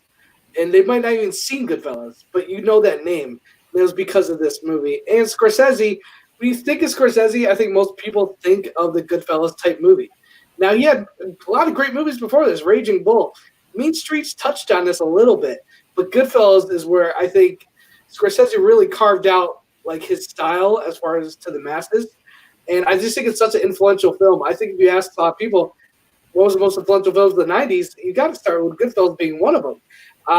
His other movies get compared to Goodfellas. That's how groundbreaking it was in a lot of ways. I love The Irishman. I love Casino. I love Wolf of Wall Street. But Goodfellas was first, and I still think it does it the best. And again, like you said, De Niro, Pesci has never been better. And then Ray Liotta is probably his best performance he's ever given. And again, for me, it was just rewatchability is through the roof. I could watch this movie just about every day it's on cable. I'll stop and watch it. There's scenes that if I'm like, oh, I got to watch this, I'll go on YouTube and just pull up Goodfellas scenes. The scene through the restaurant, the tracking shot, was taught in film schools when I was younger. It's just a great movie that's entertaining. And it made me look at the mafia lifestyle. Before this, people thought of The Godfather when they thought of the mafia. This movie changed the way that people look at the mafia in a wholly different way. So, Goodfellas, one of my favorites of Scorsese. Got to put it in there. Henry Hill, he was on Howard Stern after that. He came out of hiding and was on Howard Stern for like several times because he's Henry Hill. Yeah, this movie, Scorsese is my favorite director, and like I don't hate a lot of his work. This one is not in my top 10 of Scorsese anymore because I like some of his other ones.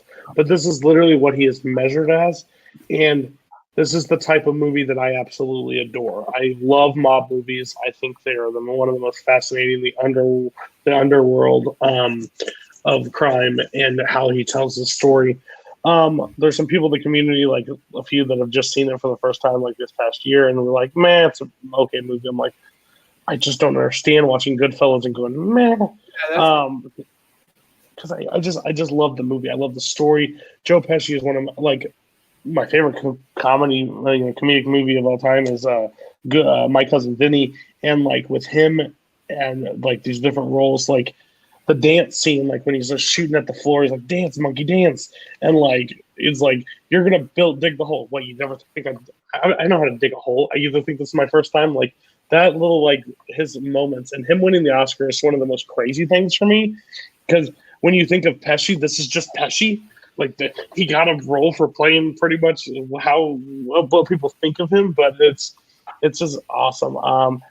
The only reason why it doesn't rank so high is I feel Ray Liotta. It drives me absolutely bonkers sometimes in this movie. I get it. I get his entire performance. I get the story, but he just drives me batty. But the movie is still an all-time great. I respect you both for putting it on there. Listen here, you assholes. No Goodfellas. Yankee Doodle Dandy was on there. Yep. Yankee Doodle Dandy. Sure was. No Goodfellas. Nope. You want to be sleeping with the fishes? Okay, what's up? You called me out. I'm going to start with this one. I think that Goodfellas is a really good movie. It's a really good movie. Probably great. However, I also agree Ray Liotta kind of drives me insane sometimes in this movie, especially when he's laughing. It's so over the top that it's distracting, and especially him in the third act. The third act of this movie is what kind of keeps it off the list for me. I think Joe Pesci. You're right. Joe Pesci gives an amazing performance. I really also like Robert De Niro a lot in this movie, but especially the dinner scene. What happened to your car? Oh, we hit a deer. We hit a deer. But I think this movie is really, really good. However, I think that it's not good enough to make this list. Okay, Paul, tell me why these mobster tropes get so boring and so convoluted and they're all over the place. Go ahead. This is not my favorite type of Scorsese, personally, and it's the stuff that he's known most for. But his mob movies in general are not stuff that I generally like that much. I do have good news for JTE. They do still teach the Copacabana scene in film school, so that's some good news on that front. But no, I feel like I just never really care about these characters, which, you know, it's a bit bizarre to say, I suppose. But I think it's just a lot of flash, and I don't ever get invested in them as people and their sort of journey through this crime world. Yeah, it's not even one of my 10 maybe favorite Scorsese movies. I just love a lot of his other work a lot more than this. It's just been one that has never, and I've watched this. My Italian grandfather showed this to me when I was 9 years old, which is probably a little too early to be watching Goodfellas, but it's a movie that I like, but has definitely just never stuck with me in the way that I think it has for most people, apparently, and just in general. I mean, I prefer Casino to this, actually. So, yeah, I guess I've checked all the boxes of things to say about Goodfellas that are going to piss people off, but yeah, Goodfellas it's not my thing, not at all. Science is getting better day and day. Please find a way that I can actually watch film through someone's eyes, because I would hate to see what soulless, why you think of Goodfellas, you a monster. Okay, I don't even know where we're at. This topic just made me very sad. I think we're at Bars 3 or 2. 2? My number 2 is JTE. JTE. Yeah, JTE is 2. What's your 2? Is it on the list? My list just came up. Number 2 is okay. You're number 2. Hey, same here. Oh, booyah, baby. Okay, so JT, tell us why Schindler's List. Start it off for us. Cool. Guess I'm starting it off. This is a masterpiece. This is absolutely a masterpiece. Everything about this movie is amazing. From the choice to make it black and white, except for the coat on the girl, to Ralph Fiennes' performance. I think he's a little bit better than Liam Neeson, even though I think Liam Neeson does a great job. And it was another one of those movies where you don't feel the length. You really don't, because you're so invested in the story. I can't think of the name of the actual term. I always think of pogrom. But where the entire town is getting destroyed. It's a very emotionally effective scene. It's such a masterpiece of filmmaking, especially the ending. Yeah, listen, I love biopics where I see the character go through a change, or I really get to get underneath the skin of the character. Where Oscar Schindler begins in this movie, where he ends, I love that arc. I love seeing that change. And it's not a quick change. It's very gradual. He does not look at life. He's more, it's about money, greed, and trying to make a profit off this horrible war. And the way he gradually becomes the savior of all these Jewish people, to me, is what really sticks to me for me. The filmmaking is phenomenal. Black and white, like you said, is great. The red dress. What makes that scene work so well is when you see the ghetto being torn apart and you see her with the red dress.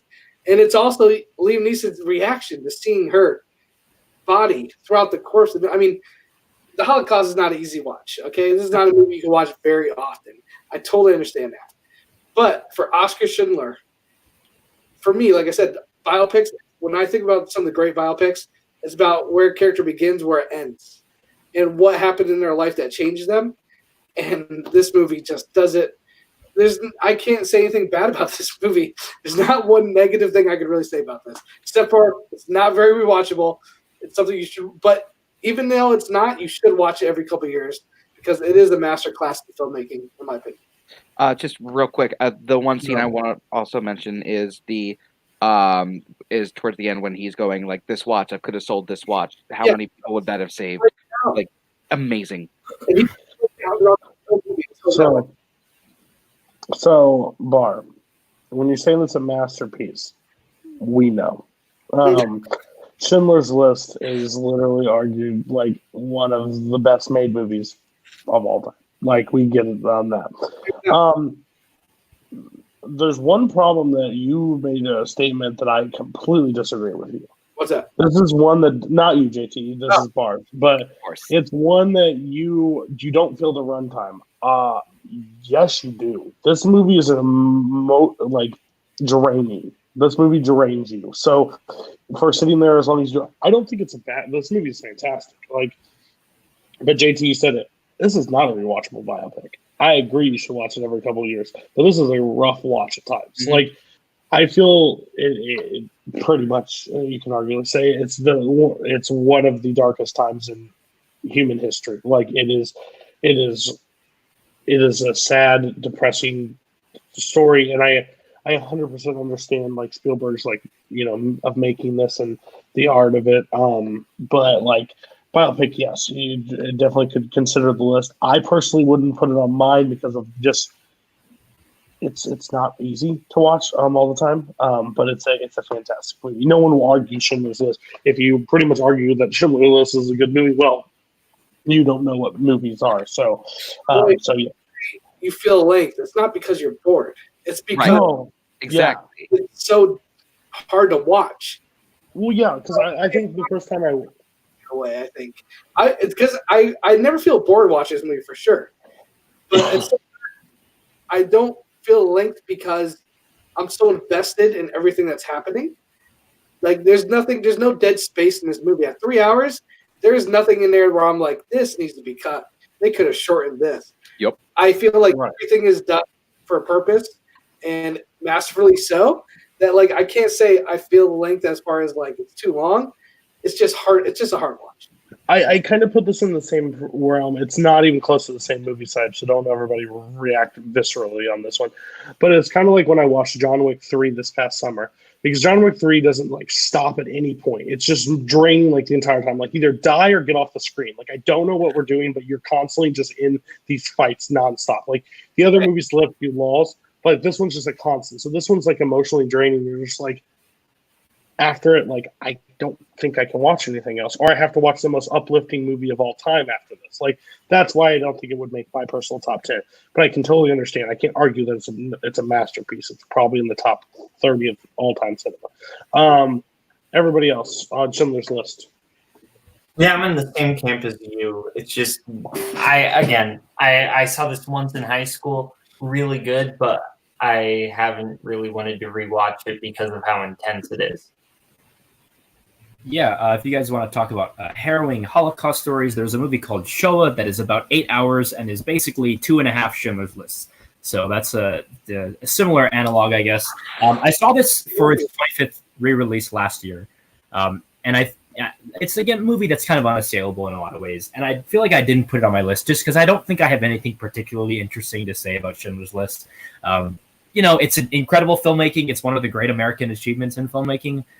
I just don't know if I have anything really to add to that conversation. And it's an incredible movie. Like, I think Goeth is one of the great movie villains just because it's insane that the movie almost makes you sympathize for him at the end.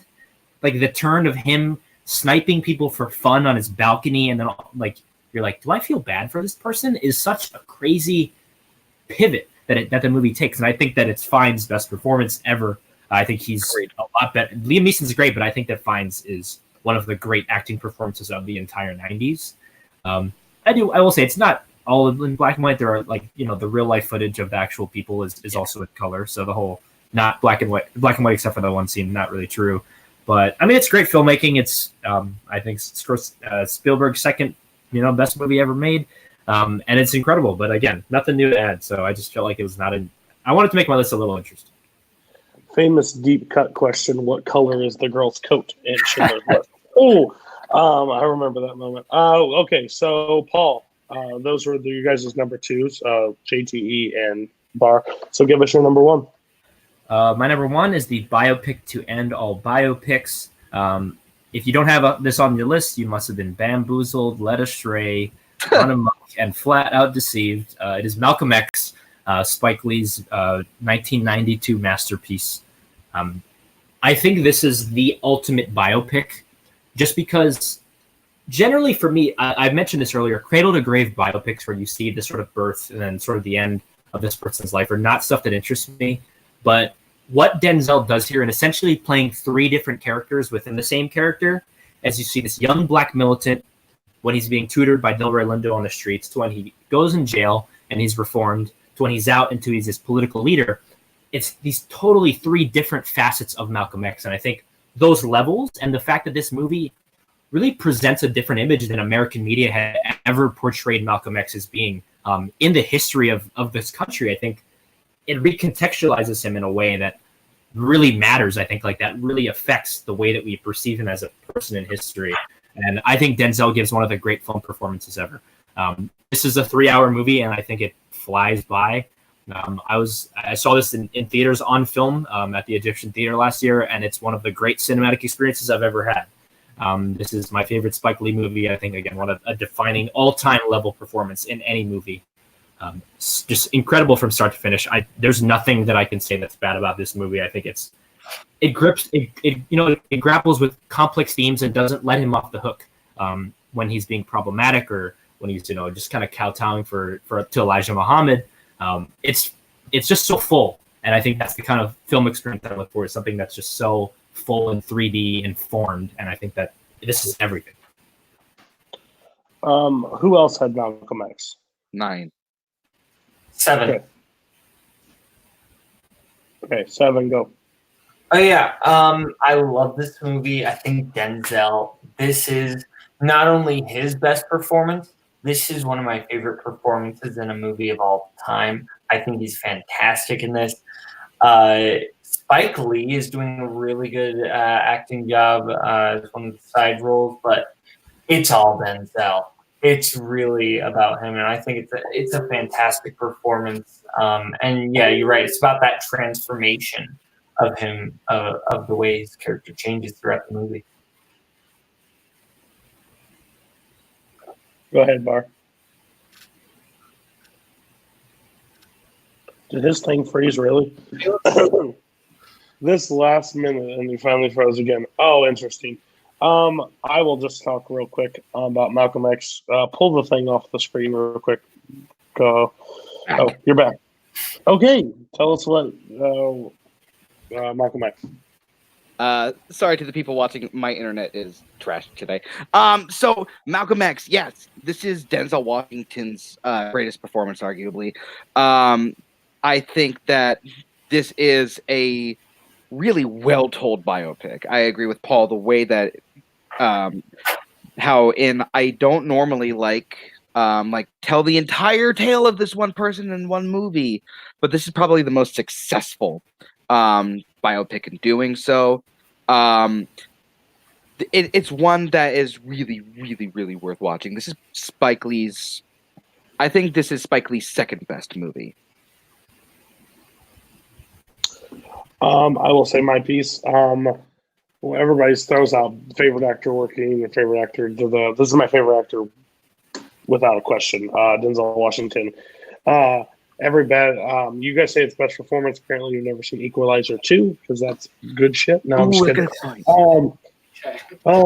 But Malcolm X, it's last episode we did Oscars got wrong lead actor performance, and not many people they didn't put it high enough, which was Al Pacino beating him for Son of a Woman for this performance, and it's one of the most mind blowing things that I've ever heard.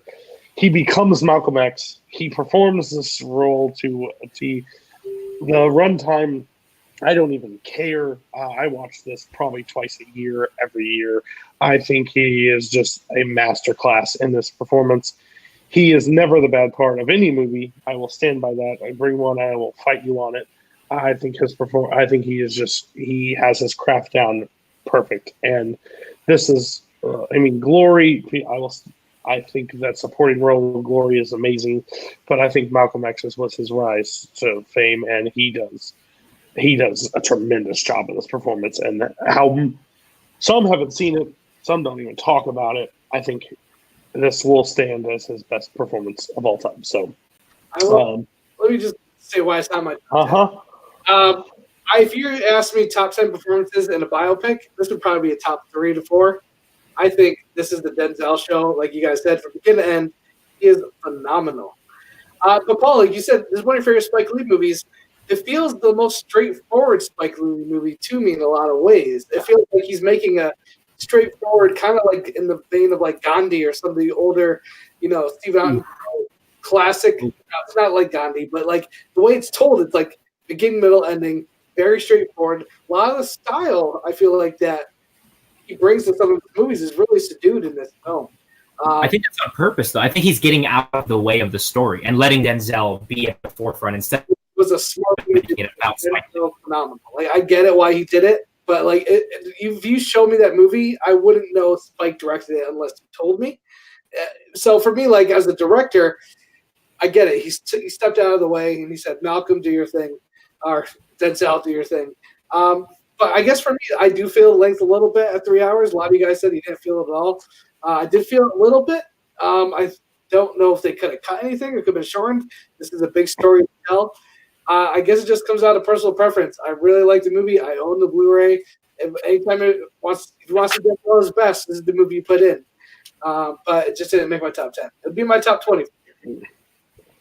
That hurts more than you know. But you're a special guest today, so I have to let it pass a little bit. But no, it's really, really wrong of you. Boatman, what's your one? My number one is one of my 3 favorite movies of all time. It's The Social Network. The writing, the music, the directing, the performances. I love everything about this movie. The story of just it's really about success at the sacrifice of personal relationships. That's really the structure core of the story, and that's what I love about it. It's Sorkin dialogue, and it's this amazing direction and the performances. But take all that away, and really, it's about that emotional connection of do I sacrifice personal success for my relationships with other people, which are already kind of on the ropes just because of the way I am. Who else had Social Network? This was my 3. Okay. Fine. Okay, so Barr, no, Paul, go ahead and talk about it, and then we'll go JT, then Barr. Yeah, so I mean, again, not a lot new to say with Social Network. I do think that Garfield is giving by far the best performance here. I think his character is the most compelling. I think if Eduardo's not there, I think this movie doesn't necessarily work. I think you need that person who's acting like a real human. Mark Zuckerberg is like a weird alien who like mimics human behavior. He's such a strange figure, almost. But I just think that this movie. Hello. All right. I think that on as far as this movie goes, I think every aspect of this movie works. And works perfectly, except for Brenda's song. Brenda's song is a bit rough at times. Doesn't quite bring it, I feel like, which is, it's Brenda's song, so I'll give it a little bit of a pass. But to Wendy Wu. Homecoming Warrior, yes. But no, this movie just brought us so much. Caleb Landry Jones is in this movie, which is kind of random. So is Dakota Johnson. There's a lot of weird little cameos that happen in this movie. I don't love Timberlake in this movie. He's good. But I think it's a little, I don't know. But the club scene with him in it, though, is incredible. The way they film them at club, the way that they mess with the mixing and they amplify sort of what the discussion is going on sort of in that moment. And I think that's amazing. I mean, you mentioned the music. This is, I think, one of the great film scores of recent memory. This is at, Reznor and Ross, I think, at their peak as composers, especially when you're talking about, the race scene where they're timing it with the way the paddles are going in and out of the water. That stuff is pretty much unassailable. It's The Social Network. I really hope they make a sequel to this, actually, because I think there's so much to dig into with Mark Zuckerberg in 2020.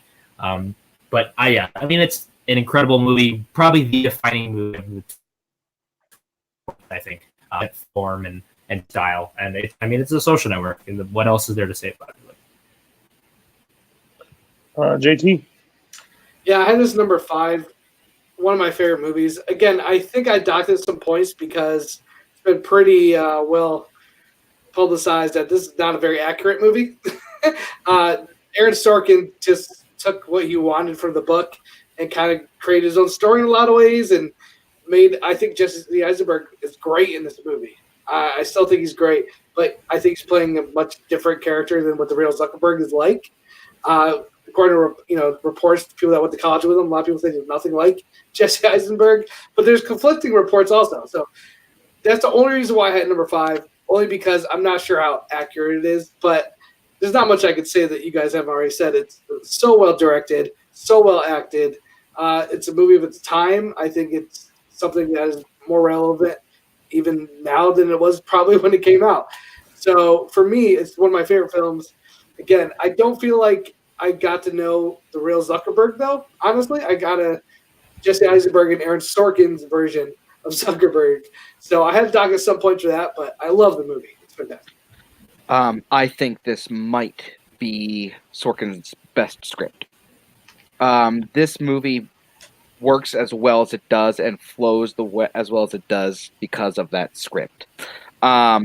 It's amazingly directed. It's amazingly acted. And the score you guys already brought up. But there are so many like moments in this movie where the dialogue is just amazing. Like, I like standing next to you.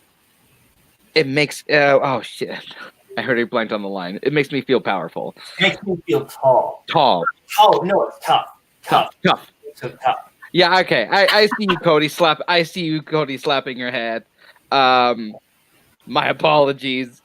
I have my mind racing on a lot of other things right now. But no, this movie is amazing. It's one of the best of the decade. Okay. I'm glad you all included it. It's probably one of my favorite of the decade as well. I 100% stand by Paul. He took the main time to talk about it, but it's the Garfield's performance is the best in this movie. When he walks back in the office and they're all sitting there and he's doing the code and he's like, sorry, he's coding or whatever. And so he picks up the computer and slams it. Hear me now, asshole? It's like, I'm not coming back for 8%. I'm coming back for everything. It's one of my favorite lines in any movie. It's just like, I could just see the rage in him. Like, you sold him out of it over the damn chicken.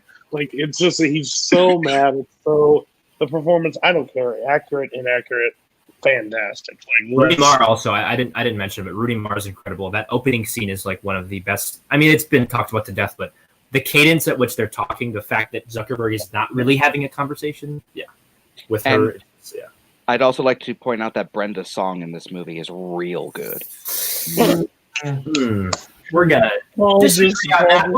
Paul just dissed it before you. Well, I really liked her in this movie. Hot take. Not great. Hey, take the Brenda song out of that last statement. It'll do better. Superimpose like another voice over mine and say like Andrew Garfield. Okay, so we've talked that one to death. Let's go to the final two. One, no one else had it. The other one, everybody pretty much had it. So, JTE, tell us why everybody's an idiot and missed this gem. I'm curious. One for me is Born on the 4th of July. Here's the thing: Tom Cruise is an action star, but you got to remember in the '80s he was an actor. This is the movie that turned the tide. He was nominated for Best Actor. I think he should have won. Now, unrelated, I recently went on YouTube and I went on old Siskel and Ebert archives, and they had this show where they did Who Should Win, where they would do a show before the Oscars on who they would pick to win each category, and they both agreed that Tom Cruise should have won the Oscar for this film, and I still firmly believe that to be the case. Tom Cruise's performance in this movie still blows me away. He's never been as good as this. I think the only other time he was nominated was Magnolia. And what the thing that goes along with that is Oliver Stone's direction. He was nominated and won for Best Director for this film, and won Best Editing. I just love the tone of this movie. It starts off like a dream. It's pure Americana, and Tom Cruise's character gets caught up in that. And when he goes to Vietnam, he gets injured, becomes paralyzed, and the journey from that young boy in Midwest America to where he goes by the end of the movie, where he is literally protesting against his country. And this is based on a real life Army vet, Ronnie Kovac. And Stone promised him if he ever got a chance to make this movie, he would. And after the success of Platoon, he made this film. And everyone was like, why are you going to make another Vietnam film? You just made Platoon. You won Best Picture. And Oliver Stone said, because I promised this guy, because his story is something that's worth telling. And I love this movie. This is one of my all-time favorite films. William Dafoe, Tom Berenger has a cameo. Just the cast is fantastic overall, and some of the cast aren't even well known, but they've all fit in these roles so well. But Tom Cruise's character, his arc, his life journey, from where it begins to where it ends, is so drastic, and over so many years, where Tom Cruise has to go visit somebody, and listen, Miles Forrest was born on 4th of July. He kills somebody accidentally during combat. And when he goes to the parents of that fallen victim and has to tell them that he was the one that killed them, it's a masterclass in acting. And for me, the performance matches the filmmaking, and that's rare for me. A lot of these movies, I'm not saying that the other movies in this film did. I mean, sure as less, they all do it. But Tom Cruise is in every frame of this movie from beginning to end. And the performance he gives, and the ups and downs, and there's some really big highs and big lows. It's just fantastic. And the first 10 minutes of this movie is probably one of my favorite first 10 minutes of like every movie ever made. I love the dream sequence. It's like a dream of just this. You almost go in and out of his childhood, and the way it sets up everything you know about his character when he finally decides to sign up and volunteer to go to Vietnam, and how he was sold this lie of American Pie and what you should do, and how different Vietnam was to World War II, and how differently people were treated, not only by the government, but by the people in the streets. I can't talk enough about 4th of July. It's my favorite. Again, it might not be the best of of this list, but this is where my personal feelings come in, and it is just a movie that when I watched it, and it still stays with me, so it had to be my number one. So me and Chance Ellison will agree on this, that Tom Cruise is a national treasure. More people should respect his acting ability because we absolutely love his movies. Now, and people forget, like he did Color of Money. He did like Rain Man. He was trying to be a serious actor. Mm-hmm. Later, he just kind of went toward the blockbusters. I wish he Well, I'll tell you, I'll still take Mission Impossible. So I'm mad that he went that route. So I like the choice. One, I don't think it's obviously it's not a popular choice, but I honestly think it's a movie that people definitely should check out if they haven't seen it. I kind of agree with you. I think he probably did deserve the Oscar for this. I think his performance in this is honestly very. It's the standout of that year for me. But he lost to Daniel Day-Lewis. So on their list. What do you guys? No one else had this, so what do you guys think about Born on the 4th of July? Real quick, haven't seen it. Okay. This is not my favorite performance of 1989. I prefer Brana personally in Henry V. I do think this is one of Cruise's best performances. I think this and Magnolia sort of flip-flop for me. But I think that this is kind of rare. I think that Stone's direction is actually not quite up to par with the performance that Cruise is giving. JT is shaking his head over there. Best director that year. He did. Let me Driving Miss Daisy also won Best Picture. So if we want to talk about the 62nd Academy Award and what is and isn't winning, deservingly so or not. But no, I think it's a good movie. It's probably would be in the late teens for me in terms of best biopics ever. Again, Cruise is phenomenal. I just think that the rest of the movie is trying to catch up to him, and besides Defoe, I feel like it never really does. Just some strange editing choices, I think, too, that sort of kind of dampen the movie's impact. Cutting away too early. I think it cuts away too early. Sometimes it doesn't let Cruise's character sit in some moments that I think would be effective to sort of let him stew. And you see sort of what's going on in his internal becoming external, I think. It's a great movie. Only because the scene where he's in the veteran hospital after he's injured, there's so many times they could have cut away where they stay with him, especially. I think aside from that scene, though, I think a lot of times it's leaning into that, just moving on. And I think that I would have loved more of editing in the style of that scene, I Interesting. Like, you give me an example? I just think that sometimes, like when he's talking to people, he doesn't. He doesn't reflect enough for me. You don't see the turmoil in his face. I feel like besides that scene.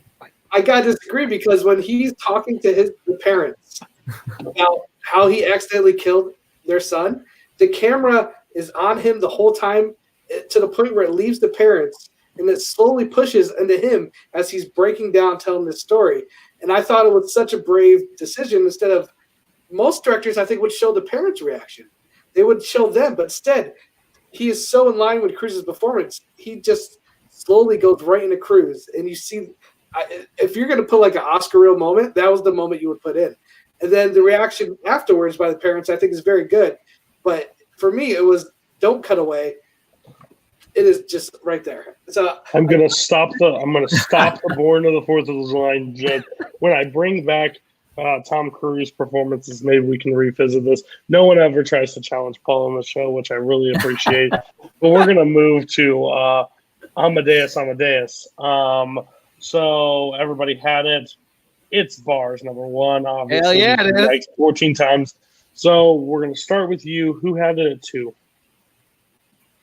Paul, and then where did you two have it? I had it at number 4. Where'd you have it, Boat? 3. Okay, so we'll just do that. 1, 2, 3, 4, pretty much.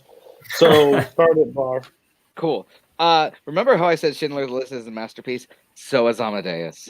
This is absolutely a perfect movie. From the acting to the direction to the cinematography to the editing to the script to all of it. It is fantastic. F. Murray Abraham and Tom Hulce are giving the performances of their careers. The opening sequence where you see Salieri trying to kill himself and then him just talking and then going into him talking to the priest is so well shot. It's Milos' second best movie. It has one of the most baller scenes in movie history when Salieri writes this march for Amadeus and then Amadeus comes in and he's like, "That's really nice. Can I see that? Wouldn't it work better if it was like this?" Yeah, just the most dope move, and it's a great internal struggle of one man's struggle to not only understand that someone's better than them, but not understand why they can't be as good. It's something that a lot of people can relate to, even if it's not on that exact same level. This is an amazing movie. Paul. I actually think as a movie, I like this a little more than Malcolm X, but just as a biopic, I think Malcolm X is just a little above. It's interesting that JTE's talked about things not being truthful and then has this on his list, which is a completely fictionalized version of. But anyway. I'll just say this: like Amadeus, I think is close to a perfect movie. It's a masterpiece. Again, like Social Network, I had to ding this one and that one lower because they're not very factual. So I definitely hit the score for me. But I as far as Amadeus as a movie itself, I think it's the idea of Salieri being this generational talent, but just being alongside someone who's a little better is got to be one of like the most sort of oddly relatable feelings, I think, to express in a movie. I think that that's just so the tragedy in that is boundless. And the fact that Salieri has basically become sort of a critic, as well as just, an actual composer, I think is what makes his character, I guess, like stand out above other characters that could have, there's a simpler way to tell the story of Mozart, but I think telling it through the lens of someone else who is envious, but also a bit of a peer is such a brilliant choice. The moment where they're asking him how many times he attended his play, his opera, and he's talking about how he attended it 5 times and he went alone every single time. You know that this other person matters so much to him and he doesn't want to admit it to himself. And I think that inner guilt and turmoil and the fact that he's not willing to express sort of his real emotions, and everything's beneath the surface, everything's kind of bubbling up. And then obviously that leads to the act that he goes through sort of at the end of the film. But everything is so surface and subtle, but also it's little movements, the way he flickers his eyes when he should be watching one thing, but he looks over at Mozart. I think that little stuff is what makes this movie so incredible, and it's paced like immaculately. This is 3 hours long, and it goes by like that. I don't think there's necessarily anything negative I could even think to say about this movie, other than I guess the fact that Jeffrey Jones is in it as a despicable being. But no, I mean, it's perfect. I think this is Foreman's best movie by a long shot, and it's incredible stuff. I love that it takes Mozart and makes him sort of at the periphery and makes Salieri sort of the focus. All right, Bo. What this movie does not have is too many notes. That's one of the best scenes in the movie where the Emperor is just like, just takes them out. There's too many notes. Like, nobody really understood how intricate and how important every single little note, every single intricacy of Mozart's work was important. And honestly, that's what this movie kind of feels like. Every little thing is so meticulously controlled. The costume design, what song, the pacing, the order, the performance. I love this movie to death. I do think it's Foreman's best movie. JT? Yeah, I mean, I'm going to mirror a lot what you guys said. I still would take Cuckoo's Nest over this one, but this is a better produced film. If you ask me, like, what movie transports you to that time, this is the movie I would point you to. Like, the set production, the set design, everything in this movie just feels authentic. At no point do I feel like I'm watching a movie set. They actually filmed a lot of the scenes in the actual opera houses where they took place. Again, I think it's Milos Forman's. It's a masterpiece up there with Cuckoo's Nest. I guess it's 1A, 1B because they're both different films, but they're both as good as they could be in both different genres. Yeah, I love the film. It's funny. It's got a lot of dark humor, which you probably wouldn't expect. It's beautiful. The sound. Put this on your surround sound, man. You'll feel like you're at the Opera House. It's one of my favorite movies to put on my surround sound. It's just a fantastic film overall. Again, a lot of it is just made up. I think much like the Social Network. That's why I had like Social Network 5 and this 4. Just because as far as biopics goes, they're not very truthful. They're not very historically accurate. But put that aside and just enjoy one of the best movies of the 80s. Is Milos Forman just the best at biopics? I don't know. Like Man on the Moon, I think is okay. He did The People vs. Larry Flint, which I liked also.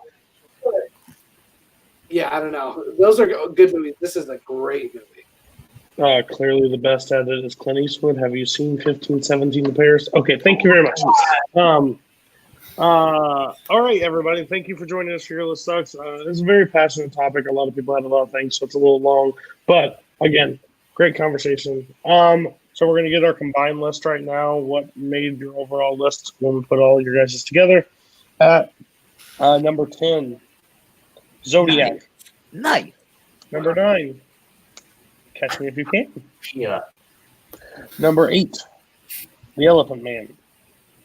Number 7, Raging Bull. Oof. Number 6, Born on the 4th of July. A lot of 80s in here. Yeah. Number 5, Malcolm X. That's a travesty. Number 4, Goodfellas. Number 3, Schindler's List. Number 2, The Social Network. And number 1 is a clear cut Amadeus. It literally went 1, 2, 3, 4. I'll say real quick about Amadeus. I didn't say it, but I'm so happy that I had to study it for a debate that I had in the fan community that never happened. But it was the best thing that never happened because it is literally one of my favorite movies now. Especially classical is not my favorite. Okay, so the grades. I give out a grade for everybody's list. In first place with a B+, Paul Oyama. Paul Oyama literally took my 1, 2, and 3 and put it at the 1, 2, and 3. So can't really argue with that. I disagree with some because like bottom choices some I haven't seen. Number 2, the only reason we got a B is because you didn't put Malcolm X on there, and that would have been my clear cut. And again, the show isn't about pleasing yourself; it's about pleasing me, and everybody needs to learn that. No, I'm just kidding. You're not third. Place, Oh my God! Not Andrew's Internet But you got to see. You had some hot takes on there. But yeah, not too bad. Last place, Boatman. You only got to see minus. You were very close on your thing. You just put some. You're right. You just put some out of place. Like it was a very awkward. Like it didn't have the great flow. I think you had a good list. It just wasn't ordered right. All right, thank you for joining me. Here's some lists coming up for our next few episodes. I still need lists. Favorite Schmodown matches. We're not going best. We're going favorite. Please, because like kidnap, suck, all that stuff. Crime movies is coming up. Kurt is actually going to take that one. I think we have our panel set. There may be some people that kick me out, but I may actually appear on that show. So we'll see. Somebody gets to criticize me. Star Wars Extended Universe characters with Jay Burns. I didn't get there because no one can pay me enough fucking money to be on that show with the people that are probably going to be on there. And we're doing Christmas movies. If you have a list, these are all pre-recorded, so don't worry about the dates. It will just go up on the dates. And we probably this next week we will have a full list of our next 3 months afterwards. So you have plenty of time to watch some movies, get some knowledge, put in some topics. So there's going to be a lot of stuff coming with this thing. JTE, I want to thank you for coming on. Thanks for spending 2 hours with us. You didn't have to, Paul. Thanks for being on. I know this time isn't always the best for you. Barr and Boatman, you have nothing else to do, so thanks for being on the show anyway. So thank you guys and have a great day.